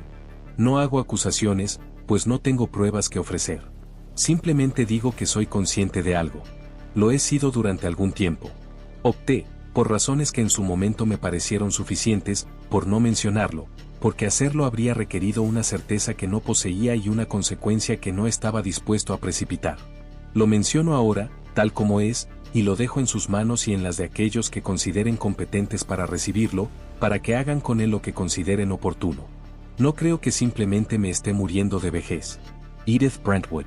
La señorita Marple permaneció sentada durante un largo rato con la carta en las manos, bajo la tenue luz de octubre que entraba por la ventana y en el jardín que se extendía más allá, un silencio absoluto. Ella lo sabía, repitió Clara desde su silla. No era la misma afirmación que había dicho 5 minutos antes. Ahora tenía más peso. Ella lo sabía, asintió la señorita Marple.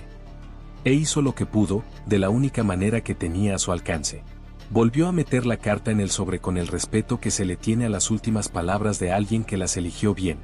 Clara, la última noche. Cuando trajiste la leche. Dijiste que te sentaste con ella 20 minutos y que te dijo que te fueras a la cama. Sí. ¿Dijo algo esa noche que no hubiera dicho antes? ¿Algo que, en retrospectiva, pareciera diferente en cuanto a su contenido? Clara reflexionó sobre esto con la seriedad que requería. Afuera, una nube cubrió el tenue sol y la habitación se oscureció brevemente. Dijo que estaba cansada, dijo Clara lentamente. Lo cual siempre decía. Y dijo, se detuvo. Dijo que esperaba que las cosas se aclararan pronto. Lo cual pensé que se refería a su mente. Había estado algo confusa los días anteriores. Una pausa. Y dijo, gracias por quedarte. Clara nunca lo había dicho así. Como si estuviera llegando a una conclusión. La señorita Marple miró el sobre que tenía en las manos. Gracias por quedarse, una mujer saldando sus cuentas en la única moneda que le quedaba. Y entonces Laurence apareció por el pasillo, dijo la señorita Marple. Cuando me iba. Sí. Llevaba algo, supuse que era la leche, que se había encontrado con la señora Henning en las escaleras. Dijo que la llevaría adentro, que yo debía irme a la cama. La voz de Clara era ahora muy serena, la de una voz que ha agotado toda su emoción en una sola verdad y no le queda nada para lo demás. Fue amable. Dijo que necesitaba descansar. Sí, dijo la señorita Marple. Me imagino que era muy amable. Guardó la carta en su bolso con el cuidado de una mujer que guarda algo que piensa poner en práctica antes de que termine el día, y miró a Clara Jabons, que estaba sentada en su silla junto a la ventana de sus 2 habitaciones, que eran completamente suyas, rodeada por los restos de 20 años de devota atención a una mujer que ya no estaba, y dijo, con la sencillez que el momento requería. Hiciste lo correcto. Cuadartello. Quiero que lo sepas. Clara miró hacia el jardín. No estaba segura de haberlo hecho, dijo. No dejaba de pensar que debería haberlo publicado inmediatamente. ¿Qué estaba haciendo? Que mis razones para no publicarlo eran sentimentales. Sus razones para no publicarlo, dijo la señorita Marple, poniéndose de pie, eran totalmente correctas, aunque usted no supiera con precisión por qué. Estaba esperando a que alguien hiciera la pregunta adecuada. Tomó su bolso. Y ahora voy a ver al inspector Carrow. Se detuvo en la puerta y miró a Clara, que no se había movido de su silla. Tuvo suerte, dijo la señorita Marple, con su compañero. Independientemente de lo demás que se pudiera decir de esta casa. Clara no dijo nada. Pero algo cambió en su rostro muy levemente, como el de una persona que ha mantenido una postura determinada durante mucho tiempo y a la que, por fin, se le ha dado permiso para abandonarla. La mañana del viernes 23 fue la primera desde la llegada de la señorita Marple en que el cielo parecía tener intención de despejarse. Las nubes se habían disipado durante la noche hasta convertirse en una fina y pálida gasa a través de la cual el sol se vislumbraba más como una sugerencia que como un hecho, y el aire tenía ese frío particular, honesto en lugar de amenazante, el frío de un día que sabe lo que es y no pretende ser otra cosa. La señorita Marple caminó hasta Crestollow a las 10:30 con un ejemplar de Tistlewick. Una breve historia bajo el brazo. Llevaba un libro que había leído la noche anterior con auténtico interés y que ahora le servía de pretexto. Tenía intención de devolverlo a la biblioteca, donde lo había conseguido. Esto no era del todo cierto, ya que se lo había comprado a Agnes Tulsey, por lo tanto, no podía devolvérselo a nadie con ninguna justificación lógica, pero era el tipo de pretexto que no requería examen, y la señorita Marple había descubierto, a lo largo de su dilatada vida, que los pretextos que no requieren examen son los más fiables. Había pasado la noche anterior con el inspector Carrow. La reunión tuvo lugar a las 6 en punto en el salón privado del Tistlewick Arms, que Carrow había acondicionado como sala de entrevistas con la discreta autoridad de un hombre acostumbrado a manejar las cosas con discreción. Escuchó lo que dijo la señorita Marple con la quietud de quien se ha entrenado para no reaccionar a la información hasta comprender su verdadero significado. Cuando ella terminó, la carta, el calentador de leche, el asiento contable que Neville le había mostrado, la cronología de la medicación, guardó silencio durante 45 segundos, que ella contó. «Me estás pidiendo que solicite un análisis toxicológico post-mortem», dijo. «Les estoy dando la información para que puedan decidir si solicitan una», dijo la señorita Marple. «La decisión es completamente suya. Basándonos en una carta escrita por el difunto, una anotación en un libro de contabilidad que usted leyó una vez de lejos y una olla de leche limpia. Y 31 meses de compras de sedantes veterinarios atribuidos a un ganado destinado a un periodo en el que los caballos de Crestollow, según me contó el propio señor Lawrence Brentwood, estaban excepcionalmente tranquilos y sin incidentes médicos». Juntó las manos. «No soy química, inspector. Pero entiendo que los compuestos a base de fluanisona, utilizados en combinación con la medicación para dormir barbitúrica ya existente en una paciente anciana durante un periodo prolongado, producirían un efecto respiratorio acumulativo compatible con el deterioro natural de una mujer de la edad y condición de la señora Brentwood. Entiendo también que esto no sería visible en una autopsia estándar sin una prueba específica. No le pediría su tiempo si no estuviera completamente segura de que valdría la pena». Otro silencio. Carrow miró la carta que la señorita Marple había colocado sobre la mesa entre ellos. No se la había entregado personalmente, una distinción que él pareció notar y respetar. «Comprende», dijo con cautela, «que tengo un caso en desarrollo que apunta en otra dirección. Entiendo que el caso que apunta en otra dirección está hecho de los mismos materiales que este, solo que dispuestos de forma diferente», dijo la señorita Marple. La señora Dorothea Brentwood encargó un compuesto farmacéutico porque estaba investigando lo que sucedía en su propia casa. Visitó Crestollow a medianoche la noche en cuestión porque intentaba encontrar pruebas. No ha acudido a la policía porque teme equivocarse con respecto a su marido, que es lo más humano de toda esta situación. Hizo una pausa. «Ella no es la envenenadora, inspector. Es su única otra testigo». Carrow la miró fijamente durante un largo rato con la expresión de un hombre al que le han dicho algo que necesitaba oír y que está lidiando con la incomodidad particular de haber necesitado oírlo de una anciana con una blusa floreada y un ejemplar de un folleto de historia local. «Tendré que hablar de nuevo con la señora Brentwood», dijo. «Con la Nora». «Creo que la encontrarán mucho más comunicativa que ayer», dijo la señorita Marple. «Estaba esperando permiso para decir la verdad. En mi experiencia, la gente suele hacerlo. Simplemente necesitan que alguien les deje claro que la verdad es la opción más segura». Salió del pub Arms a las 7 y regresó a la cabaña de Gwen en la oscuridad con la carta en su bolso y la satisfacción particular de una mujer que ha hecho lo más importante y ahora tiene que reunir las piezas restantes. Crestojoe la admitió a las 10:45. La señora Henning, a quien las apariciones de la señorita Marple ya no le sorprendían desde hacía tiempo, le informó de que el señor Lawrence se encontraba en la oficina de la finca y que podía dejar el folleto en la biblioteca, lo cual, según la señorita Marple, era muy amable. Estuvo 7 minutos en la biblioteca, tiempo suficiente. El escritorio de la finca seguía en el mismo lugar que en su visita anterior, con los libros de contabilidad apilados a la izquierda de la superficie de escritura, ordenados como si fuera un hombre metódico pero con poco tiempo, el del año en curso arriba y los de años anteriores en orden descendente abajo. No los tocó. Se quedó de pie junto al escritorio, mirando el libro de contabilidad de la finca del año en curso, que estaba cerrado, y observando la posición del marcapáginas, un trozo de papel doblado, que sobresalía de una sección aproximadamente a 2/3 de la página. Había visto la entrada en cuestión hacía 3 días, cuando Neville la abrió brevemente y luego la cerró con el comentario despectivo de que el sistema de notación de Lawrence era impenetrable.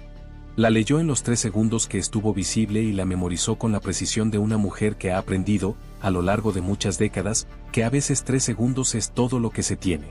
La entrada, traducida de las abreviaturas privadas de Lawrence, decía, Octubre 51, L.S. Agric. ACC.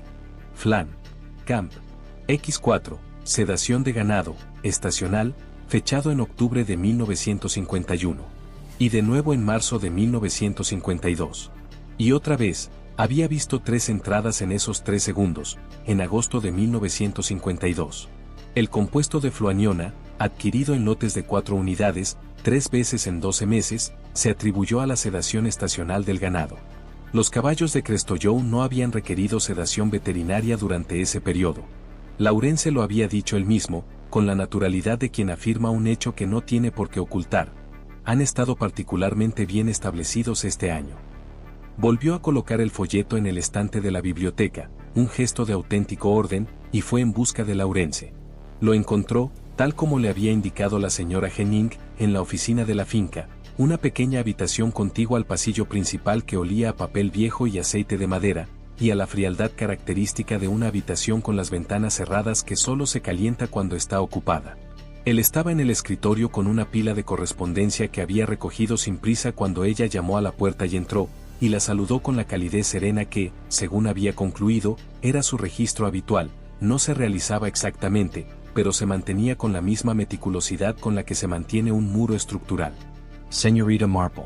Lo siento, ¿la estábamos esperando? Para nada. Estaba devolviendo el folleto a la biblioteca, lo tomé prestado de sus estantes en una visita anterior, espero que no le importe, y pensé en echar un vistazo. Espero no estar interrumpiendo.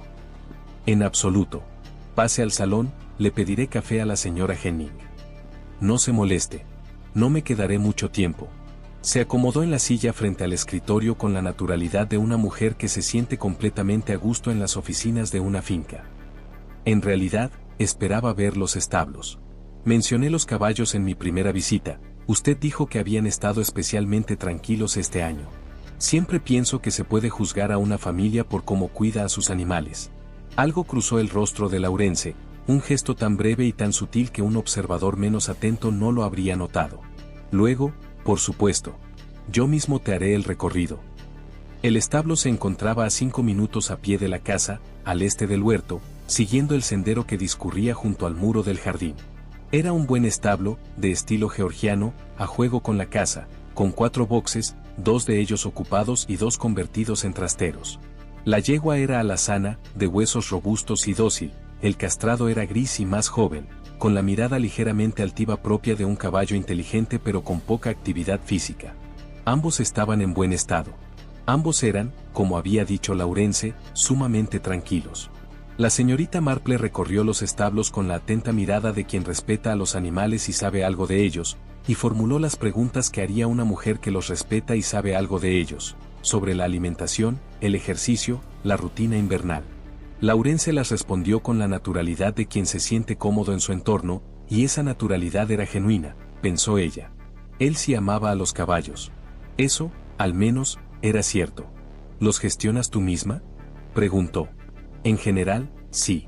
Tenemos un mozo de cuadra a tiempo parcial, el joven Atkins, del pueblo, 3 mañanas a la semana. El cuidado diario corre de mi cuenta. Decía un ligero tono de calidez en la voz, la primera vez que oía una calidez genuina. Me resulta útil. Requiere una atención distinta a la del papeleo. Me despeja la mente. Me imagino que sí. Hizo una pausa junto al box del caballo gris, y este extendió el hocico con la amable curiosidad de un animal que rara vez se encuentra con extraños. Le ofreció el dorso de la mano con el gesto apropiado. ¿Han tenido que recurrir al veterinario este año? Ambos se ven extraordinariamente bien. Ninguno en absoluto. Lo dijo con el orgullo de un ganadero competente. No he llamado al veterinario para que los revise a ninguno de los dos desde marzo, y eso fue una revisión rutinaria. ¿Y en años anteriores? Los caballos a veces pueden ser propensos a la ansiedad en otoño, los días se acortan, el cambio de rutina. Estos dos no. La yegua siempre ha sido tranquila. El castrado estaba nervioso cuando lo adquirí, hace 3 años, pero se adaptó enseguida. Desde entonces no he tenido ningún problema con ninguno de los dos. Lo dijo con la naturalidad de la verdad, que, según reflexionó la señorita Marple, era lo más interesante que había dicho en 6 días. Decía la verdad. Los caballos no habían necesitado sedación. No se les había administrado el compuesto. Ella lo miró.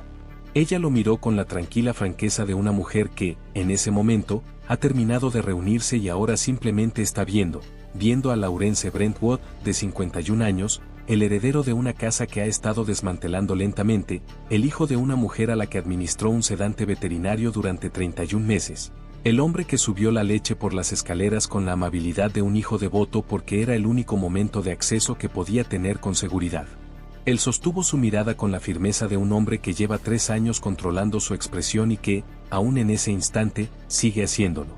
Pero sus ojos, esos ojos cansados que Clara había notado y que el sueño no lograba remediar, adquirieron, por un instante, la cualidad de un hombre que se da cuenta de que el suelo bajo sus pies ya no es firme y aún no sabe dónde pisar. ¡Qué suerte!, dijo la señorita Marple amablemente, por segunda vez desde que se conocían. Tener caballos con un temperamento tan tranquilo. Le dio las gracias por la visita guiada. Rechazó el café que le ofrecieron. Caminó de regreso por el sendero junto al muro del huerto con el paso pausado de una mujer sin prisa, sin mirar atrás hacia el establo ni hacia la casa. Fue directamente a la cabaña de Gwen, se sentó a la mesa de la cocina y dijo: «Voy a visitar al inspector Carrow esta noche. Me gustaría que vinieras conmigo». Gwen dejó la tetera. ¿Es suficiente?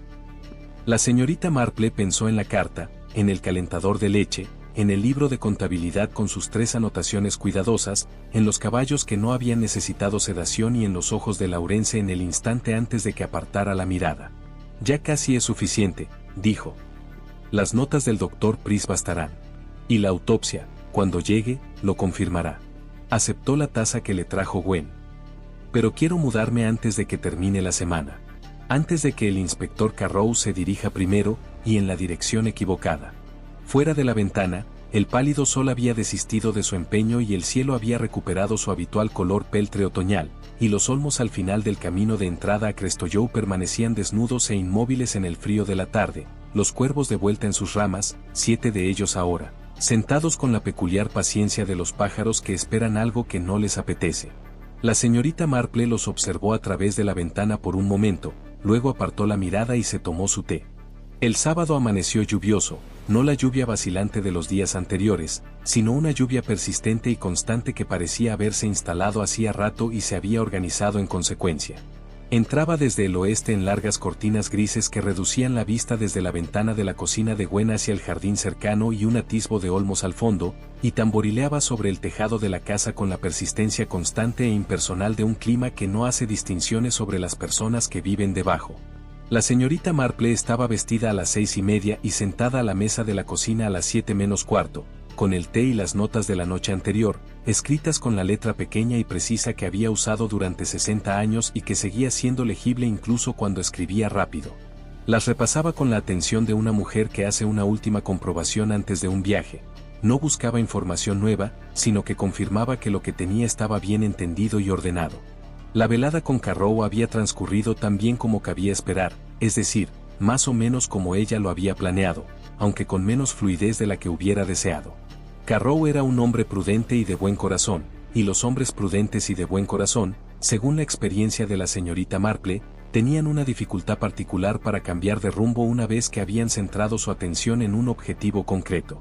No eran tercos exactamente, la terquedad implicaba una implicación emocional que Carrow no parecía poseer, pero tenían una inercia metódica que requería una capacidad de contraargumentación específica para interrumpirla. Ella había presentado el contraargumento.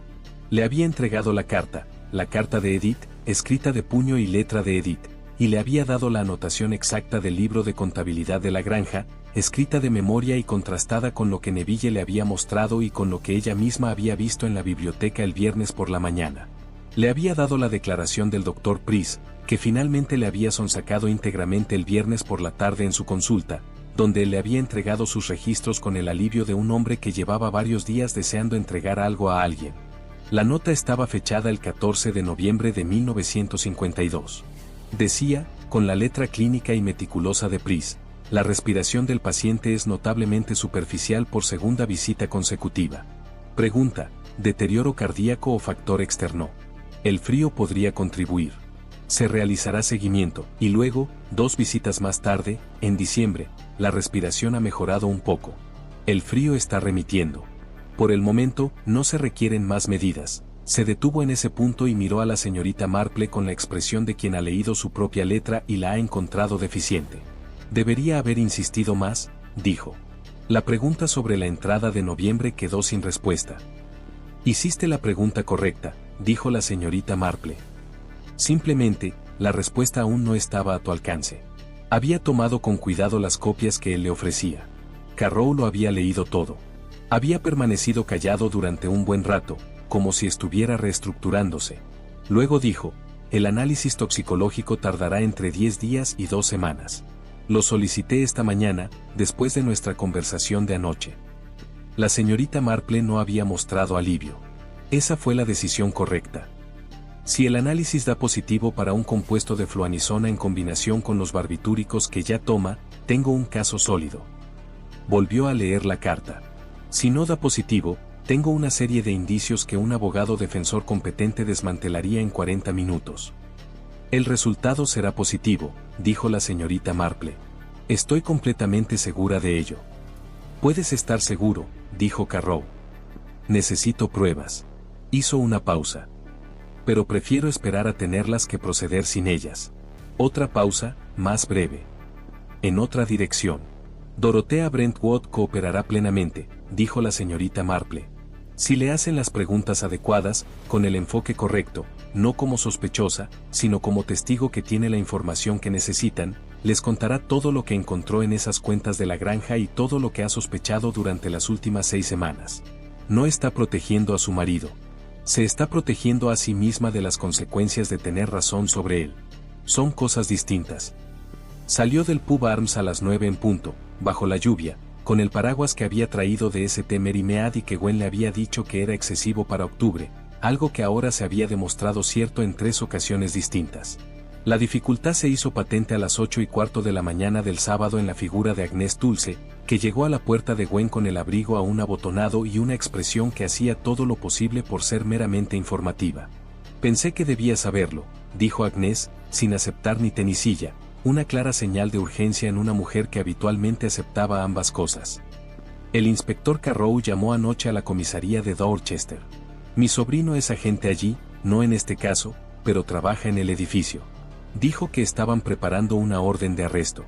¿Para quién?, preguntó Gwen. Agnès miró a la señorita Marple. Para la señora Dorothea Brentwood. Un interrogatorio formal, no un arresto, pero sí el tipo de interrogatorio formal que se convierte en arresto si las respuestas no son satisfactorias. Hizo una pausa. Se espera que lleguen esta mañana. Antes del mediodía, según mi sobrino. La señorita Marple dejó su taza de té con la cuidadosa precisión de una mujer que controla una reacción. Se había equivocado en sus cálculos. No en el argumento, que era sólido, sino en la velocidad del impulso institucional de Carrow, que aparentemente había continuado en su dirección original incluso cuando su atención intelectual se había desviado. Probablemente la orden judicial se había preparado antes de su conversación de anoche y no se había retirado porque retirarla requería una certeza que él aún no tenía. Antes de que Gwen hubiera asimilado completamente la información, ella ya estaba de pie y con el abrigo puesto. «Mi paraguas», dijo. «Junto a la puerta», dijo Gwen, mientras ya buscaba su propio abrigo. Llegaron a Crestoyoe a las 8:42. La lluvia se había intensificado y el camino estaba encharcado. Los olmos goteaban gotas largas y constantes que, al golpear la grava, resonaban como aplausos lejanos. La señora Henning abrió la puerta con la expresión de una mujer que ya había tenido una mañana difícil y no se sorprendía de que continuara. Dorotea estaba en la sala de estar con una taza de té que no había bebido y una copia de The Times. No había abierto la puerta. Iba vestida, lo que a la señorita Marple le pareció significativo. Una mujer que había estado esperando algo y había decidido afrontarlo de pie, lo que en el caso de Dorotea significaba estar completamente vestida y serena a las 8:30 de la mañana de un sábado, cuando no había ninguna otra razón para estarlo. Ella levantó la vista cuando entró la señorita Marple, y su expresión hizo algo complejo para luego tranquilizarse. «¿Viene esta mañana?», dijo ella. No era una pregunta. «Sí, pero yo llego primero». La señorita Marple se sentó frente a ella, con la franqueza propia de una mujer con poco tiempo y sin ganas de perderlo en formalidades. «Dorothea, ayer le comentaste al inspector Carrow que te preocupaba la casa. Le hablaste del recinto que ordenaste. No le dijiste específicamente lo que encontraste en las cuentas de la granja, porque aún tenías miedo de equivocarte». «Sí. Necesito que me digas ahora mismo, con precisión, qué encontraste. No lo que sospechabas, sino lo que descubriste». Dorotea dejó el té intacto. 3 asientos en la cuenta de la granja en 14 meses, dijo con la claridad de quien ha repasado esto tantas veces que ya lo sabe de memoria. Octubre de 1951, marzo de 1952, agosto de 1952. Un compuesto catalogado como sedante para ganado, comprado al proveedor agrícola en unidades de 4. La anotación es de Lawrence, L.S. Agric. ACC, Flan. Camp, la abreviatura que usa para fluanisona. Conozco su anotación porque le ayudé a desarrollarla cuando recién nos casamos y la contabilidad la llevábamos juntos. Hizo una pausa. No hubo visitas al veterinario en esos periodos que corresponden a las compras. Revisé las facturas veterinarias, que se guardan aparte. No hay constancia de que el compuesto se haya usado en ninguno de los 2 caballos. ¿Dónde están las facturas ahora? Dorotea miró el escritorio en la esquina de la habitación, un pequeño escritorio de señora, distinto del escritorio de la biblioteca. Se levantó, abrió el cajón inferior izquierdo y sacó un sobre de papel manila. «Hice copias», dijo. «Hace 3 semanas. Antes de estar lo suficientemente segura como para hacer algo con ellas». La señorita Marple tomó el sobre. Dentro, 3 copias carbón de los asientos contables de la granja, cuidadosamente transcritos de puño y letra de Dorotea, el archivo de facturas veterinarias correspondiente que no mostraba ningún uso de fluanisona, y un trozo de papel doblado en el que Dorotea había escrito, con letra clara y firme, una cronología de 6 semanas de su propia investigación. Que había encontrado, cuando lo había encontrado y qué acciones había tomado, incluyendo el pedido del catálogo y la visita nocturna a Crestoyoe, que había anotado con el motivo específico, intentar localizar el compuesto en los almacenes de la finca para retirarlo antes de que pudiera ser desechado. La señorita Marple comprendió ahora con total claridad que había estado intentando encontrar las pruebas y asegurarlas antes de que desaparecieran. No había acudido a la policía porque aún no tenía suficientes. Había llevado a cabo una investigación con la meticulosidad de una mujer que sabía que una acusación infundada contra un marido, en el ámbito doméstico, requería más que una simple sospecha para subsistir. «Tenías razón», dijo la señorita Marple. «En todo». Dorotea volvió a sentarse. «Lo sé», dijo. «Lo sé desde hace 6 semanas. Saberlo y poder hacer algo útil con ello no es lo mismo. Están a punto de convertirse en lo mismo». La señorita Marple guardó el sobre en su bolso junto a la carta de Edith y las notas de Pris, y se puso de pie. «Cuando llegue el inspector Carrow, le entregará su cronología y las copias de las entradas, y le dirá exactamente lo que me ha dicho a mí, en el mismo orden, sin reservas ni disculpas. Usted no es sospechosa. Es una testigo que lleva 6 semanas haciendo el trabajo de la policía sin sus recursos ni su autoridad, y ha elaborado una documentación mejor que la mayoría de los investigadores profesionales habrían podido conseguir en estas circunstancias». Dorotea la miró con la expresión que la señorita Marple ya había visto 2 veces, la crudeza particular de una persona a la que se le revela una verdad interior en voz alta. Pareces muy segura, dijo ella. Estoy segura porque las pruebas son irrefutables, dijo la señorita Marple. El análisis toxicológico lo confirmará. Los registros de la granja lo confirmarán. La carta de Edith lo confirmará. No tienen nada que temer de la verdad. En este caso, la verdad está completamente de su lado. Se había girado hacia la puerta cuando oyó el bolsele en la entrada.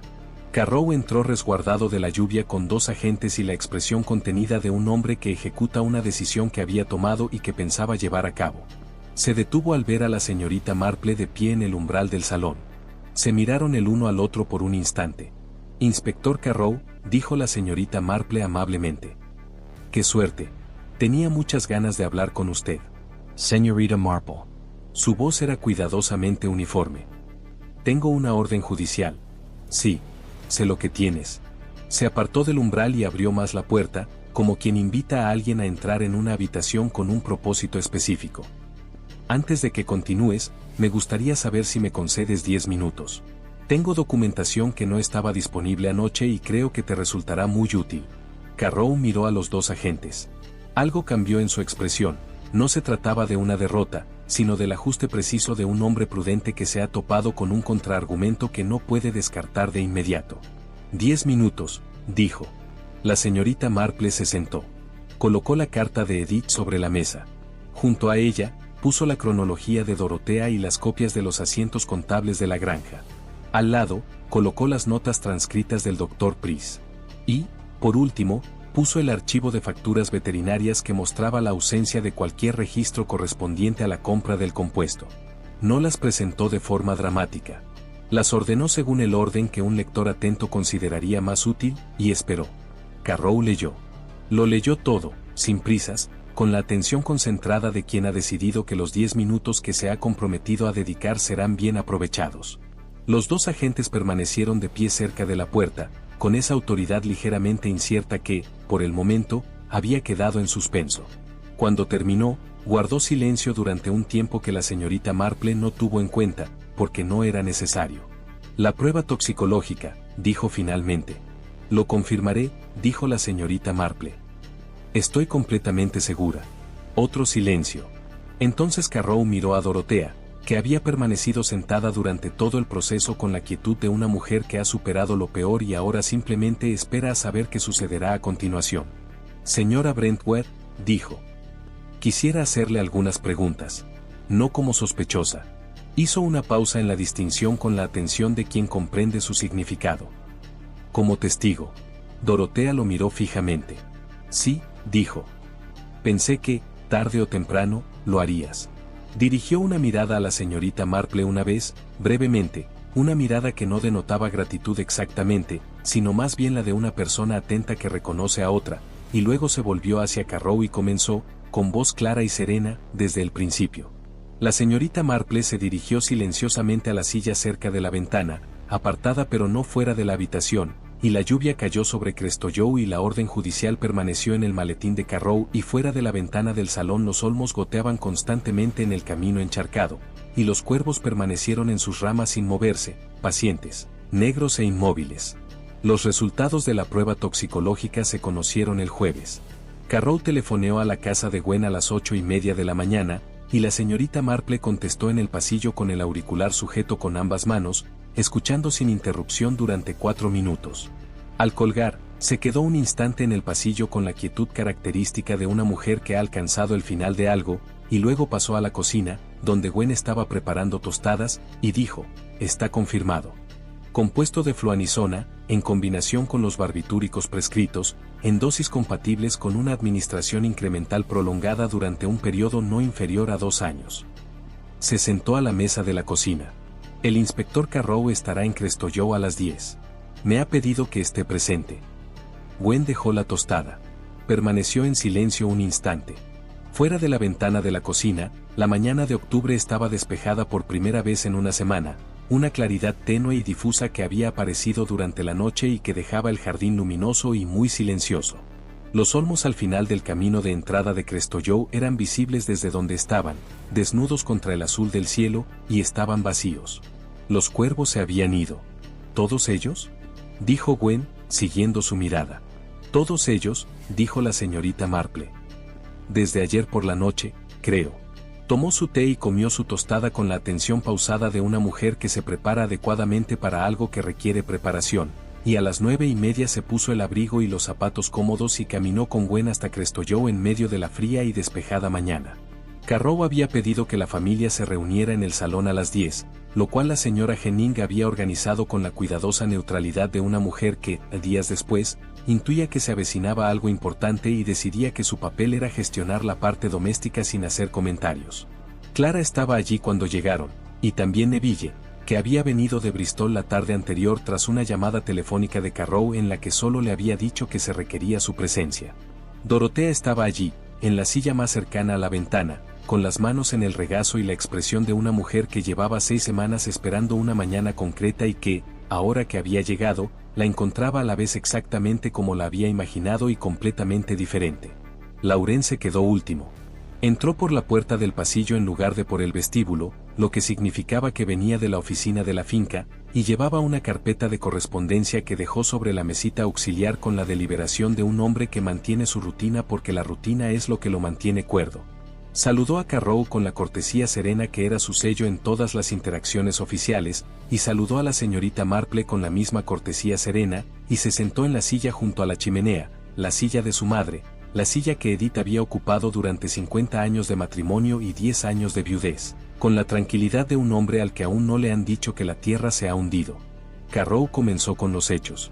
Lo hizo sin dramatismo, como quien ha comprobado que los hechos, expuestos con claridad, son más efectivos que cualquier presentación.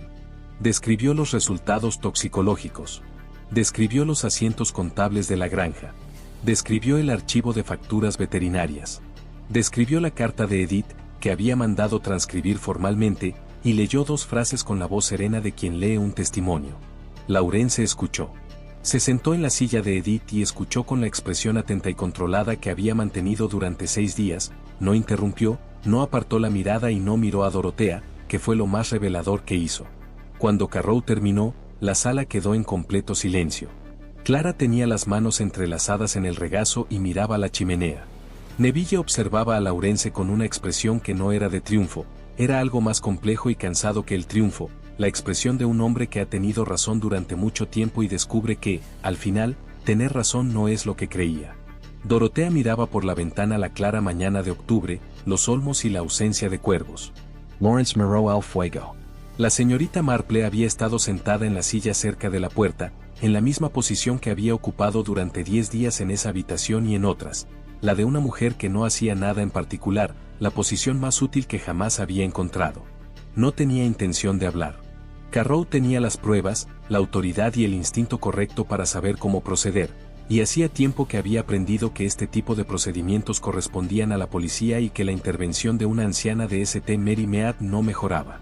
Pero miró a Laurence en la silla de su madre y pensó en los 31 meses, y en el calentador de leche reluciente en los 5 días posteriores a la muerte, y en los caballos tranquilos y serenos en sus establos, y en la carta que Edith había escrito con su mano débil con la intención particular de una mujer que sabe que puede que no tenga mucho tiempo y elige, por lo tanto, ser exacta, y descubrió que había una cosa que debía decirse, y que ella era la única persona en la habitación que podía decirla. Laurence, dijo ella. Él la miró. Su rostro era sereno. Sus ojos eran los mismos que ella había notado la primera mañana, cansados de una manera que el sueño no logra aliviar, cansados con el agotamiento específico de un hombre que ha estado lidiando con algo durante mucho tiempo. Tu madre lo sabía, dijo. No con delicadeza, pero tampoco con dureza. Simplemente. No el método, no era médica. Pero sabía que algo le sucedía más allá de su enfermedad, y sabía, creo, que eras tú. No lo dijo en su carta. No lo habría dicho sin estar segura, porque era una mujer precisa y comprendía el peso de una acusación. Una pausa. Pero lo sabía. Y lo que sentía al saberlo, la particularidad de lo que le costaba saberlo, seguir viviendo en esta casa y verte cada día, eso no puedo decírtelo. Solo que estaba enfadada. No asustada. Enfadada. Y que la ira no era porque se estuviera muriendo. La señorita Marple lo miró fijamente. Era porque eras tú. Y porque era por el dinero. La habitación estaba en completo silencio. Laurence contempló el fuego durante un largo instante. Algo se reflejó en su rostro, no una ruptura, nada tan simple ni tan completo como tal, sino un cambio, una serenidad, el movimiento de un hombre que, tras 3 años manteniendo una estructura rígida, siente que, en ese momento, se vuelve innecesaria. El esfuerzo, liberado, se hizo visible en su rostro por un instante antes de que su expresión se recompusiera. No dijo nada durante mucho tiempo. Luego miró a Carrow y dijo, con voz completamente firme, me gustaría llamar por teléfono a mi abogado. Era lo más controlado que la señorita Marple había presenciado jamás. También era, pensó, su final, no el final legal, que tardaría mucho más, sino el final esencial, el punto en el que una vida organizada en torno al mantenimiento de una determinada autoimagen llega al momento en que esa autoimagen ya no es sostenible. Él seguiría adelante, en el sentido legal. Tendría un abogado, un juicio, un veredicto y una sentencia. Pero el Laurence Brentwood que había subido la leche con la bondad de un hijo devoto, que se había dicho a sí mismo durante 31 meses que esto era responsabilidad, que era misericordia, que era la única opción disponible, ese Laurence había terminado en esta habitación, en la silla de su madre, a las 10:15 de la mañana de un jueves a finales de octubre. Carrow asintió con la cabeza a uno de los agentes, quien acompañó a Laurence al pasillo para permitir la llamada telefónica con la debida privacidad. Carrow permaneció en el salón con la expresión contenida de un hombre que ha concluido una tarea importante, no del todo satisfecho, pues Carrow no era de los que encontraban satisfacción en ese tipo de final, sino resuelto, lo cual era diferente y, en cierto modo, más duradero. Clara permanecía inmóvil. Estaba sentada con las manos entrelazadas y la mirada fija en la chimenea, con la expresión de una mujer que ha superado un largo y doloroso periodo de duelo. No parecía aliviada. Al contrario, se la veía más cansada que en los 10 días anteriores, un cansancio que la señorita Marple interpretó como la fatiga que se siente al liberarse de una carga, cuando el cuerpo comprende por primera vez el precio que ha pagado. Neville se levantó, se acercó a la ventana y se quedó de espaldas a la habitación por un momento. Luego se giró y dijo, sin dirigirse a nadie en particular, necesito tomar aire, y salió por el pasillo. La señorita Marple oyó como la puerta principal se abría y se cerraba tras él. Dorotea no se había movido de su silla. Miraba fijamente el lugar donde Laurence había estado sentado, la silla de su madre, la cómoda junto a la chimenea, la silla que ahora estaba simplemente vacía. Su expresión era lo más complejo de la habitación. 24 años es mucho tiempo, y el final de un matrimonio, incluso un matrimonio con un hombre que ha hecho lo que Laurence ha hecho, no se resuelve con una emoción pura. No se vuelve simple. Se convierte simplemente en lo que es, una pérdida que no se puede llorar de la manera habitual, superpuesta a un alivio que no se puede sentir de la manera habitual, todo ello dando como resultado algo para lo que no hay palabras adecuadas y que Dorotea, sospechaba la señorita Marple, estaría procesando durante mucho tiempo. La señorita Marple no le dijo nada. No había nada que decir que no fuera insuficiente o prematuro. Cruzó la mirada con Dorotea una vez, brevemente, y Dorotea le devolvió la mirada con la firmeza de una mujer que sigue en pie y lo sabe, y eso bastó. Carrow habló con la señorita Marple en el pasillo antes de marcharse. El abogado le aconsejará que no hable, dijo. No conseguiremos una confesión. No la necesitas, dijo la señorita Marple. Tienes el informe toxicológico, el libro de contabilidad y la carta. Con eso bastará. Carrow la miró un instante con la expresión que ella ya asociaba con él, la de un hombre que hacía un minucioso autoanálisis. Me equivoqué, dijo. No con mucho énfasis ni con autocrítica. Simplemente, como una constatación de un hecho, a la manera de un hombre prudente que no rehúye las autoevaluaciones precisas. Usted se basó en las pruebas disponibles, dijo la señorita Marple. Las pruebas disponibles, en ese momento, apuntaban en la dirección equivocada. Eso no es lo mismo que estar equivocado. Sí, más bien, dijo Carrow. Pero gracias. Salió a la despejada mañana de octubre, se subió al Bolseley y se marchó, y la señorita Marple se quedó un momento en el umbral de Crestoyoe, mirando el camino de entrada y los olmos, desnudos e inmóviles en el pálido cielo azul y la ausencia de cuervos. Ella tomó el tren de la tarde el viernes. Gwen la acompañó hasta el Holt por el sendero, entre los setos desnudos, bajo un pálido sol de octubre que, en su último día, había decidido brillar con fuerza y, en gran medida, lo había logrado. Caminaban sin prisa y sin mucha conversación, como dos viejas amigas que han vivido algo juntas y aún no saben cómo hablar de ello. En la puerta del andén, Gwen dijo, ¿volverás? A Thistlewick. Cuando sea simplemente una visita. Creo que sí, dijo la señorita Marple. En primavera, tal vez. Me gustaría ver esas rosas bien cuidadas. Gwen sonrió brevemente, y luego su expresión volvió a ser la misma que había mantenido intermitentemente durante 11 días, la de una mujer que está asimilando algo que aún no ha procesado del todo. ¿Crees, dijo, que se convenció a sí mismo de que no estaba mal? ¿Que se autoconvenció? La señorita Marple reflexionó sobre esto. El tren se oía a lo lejos, su sonido resonaba en el aire inmóvil con la certeza absoluta de algo que llega a tiempo. Creo, dijo, que se contó a sí mismo una historia en la que esa era la opción menos equivocada, y que la contó con la suficiente constancia durante el tiempo suficiente como para creérsela en gran medida. Cogió su bolso. La gente es muy buena en eso. Las historias que contamos sobre las cosas que hemos hecho. La extraordinaria ingeniosidad que hay en ello. Hizo una pausa. Lo más triste, creo, no es que fuera malvado. Es que no lo era, en absoluto. Era simplemente un hombre que deseaba algo con mucha intensidad y encontró una manera de desearlo con la que podía vivir. ¿Eso es mejor o peor?, preguntó Gwen.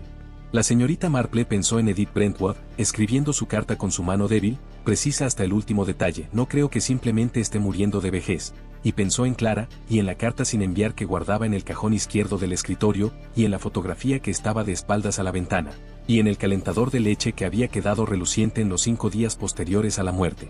Ninguna de las dos, dijo. Simplemente es lo que es. Llegó el tren. La señorita Marple dejó que el portero tomara su bolso, se acomodó en su compartimento y miró por la ventana hacia el andén, donde Gwen estaba de pie con la expresión serena de una mujer que despide a alguien y lo siente de alguna manera. El tren se puso en marcha. La estación de Tistlewick Holt se deslizó hacia atrás y se alejó.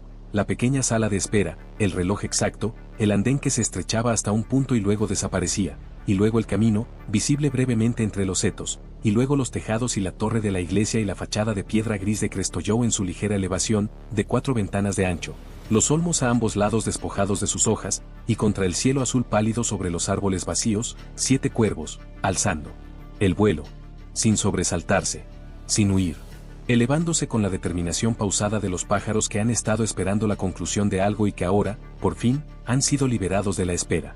La señorita Marple los observó hasta que el tren giró y desaparecieron, y entonces abrió su bolso y sacó su labor de punto, y las agujas comenzaron su movimiento constante, y el paisaje de Dorset desfiló ante la ventana con sus colores otoñales, y pensó en Crestoyow, y en la forma en que una casa guarda los acontecimientos que han ocurrido en su interior. La calidez y la crueldad juntas, indistinguibles desde el exterior, expresadas solo en la calidad de la vida que transcurre dentro, y pensó en Edith, que lo había sabido, y en Clara, que había esperado, y en Dorotea, que había investigado con la minuciosidad y el aislamiento de una mujer que aún no podía permitirse el lujo de tener razón. Pensó en Laurence durante un rato, y luego pensó en otra cosa. El tren siguió su camino hacia el sur durante la despejada tarde de octubre, y el tejido crecía, fila tras fila, y en algún punto entre Tistlewick y el primer cruce, la señorita Marple volvió a ser, una vez más, simplemente una anciana en un tren, que regresaba a casa después de una visita, sin nada en particular en mente. Lo que quedó. Clara Jabons recibió su legado tal como Edith lo había previsto. La resolución legal de la administración de la herencia de Laurence se prolongaría, finalmente, durante 3 años. El acuerdo con Caul quedó anulado, las partes hipotecadas de los terrenos de Crestoyow fueron objeto de una reclamación de acreedores, y la casa permaneció en un estado de incertidumbre provisional durante más tiempo del deseado. Si la propiedad se mantendría en manos de la familia era una incógnita que aún no se había resuelto en el otoño de 1953. Neville recibió la correspondía, ajustada a sus expectativas, y descubrió que no resolvía nada de lo que esperaba. Regresó a Bristol más tranquilo de lo que lo había dejado, lo cual no era poca cosa, aunque tampoco era lo que deseaba. Dorotea permaneció en Crestoyow durante todo el invierno, no porque no tuviera a dónde ir, sino porque había decidido, con la meticulosidad propia de una mujer que investiga antes de actuar, que no permitiría que las acciones de un hombre que ya no vivía en la casa la expulsaran de la que había regentado durante 22 años. En primavera, podó los rosales drásticamente, como era necesario, y en junio florecieron mejor que en años anteriores. El doctor Price continuó con su práctica. Se mostraba más callado al final de las consultas y hacía un seguimiento de todo.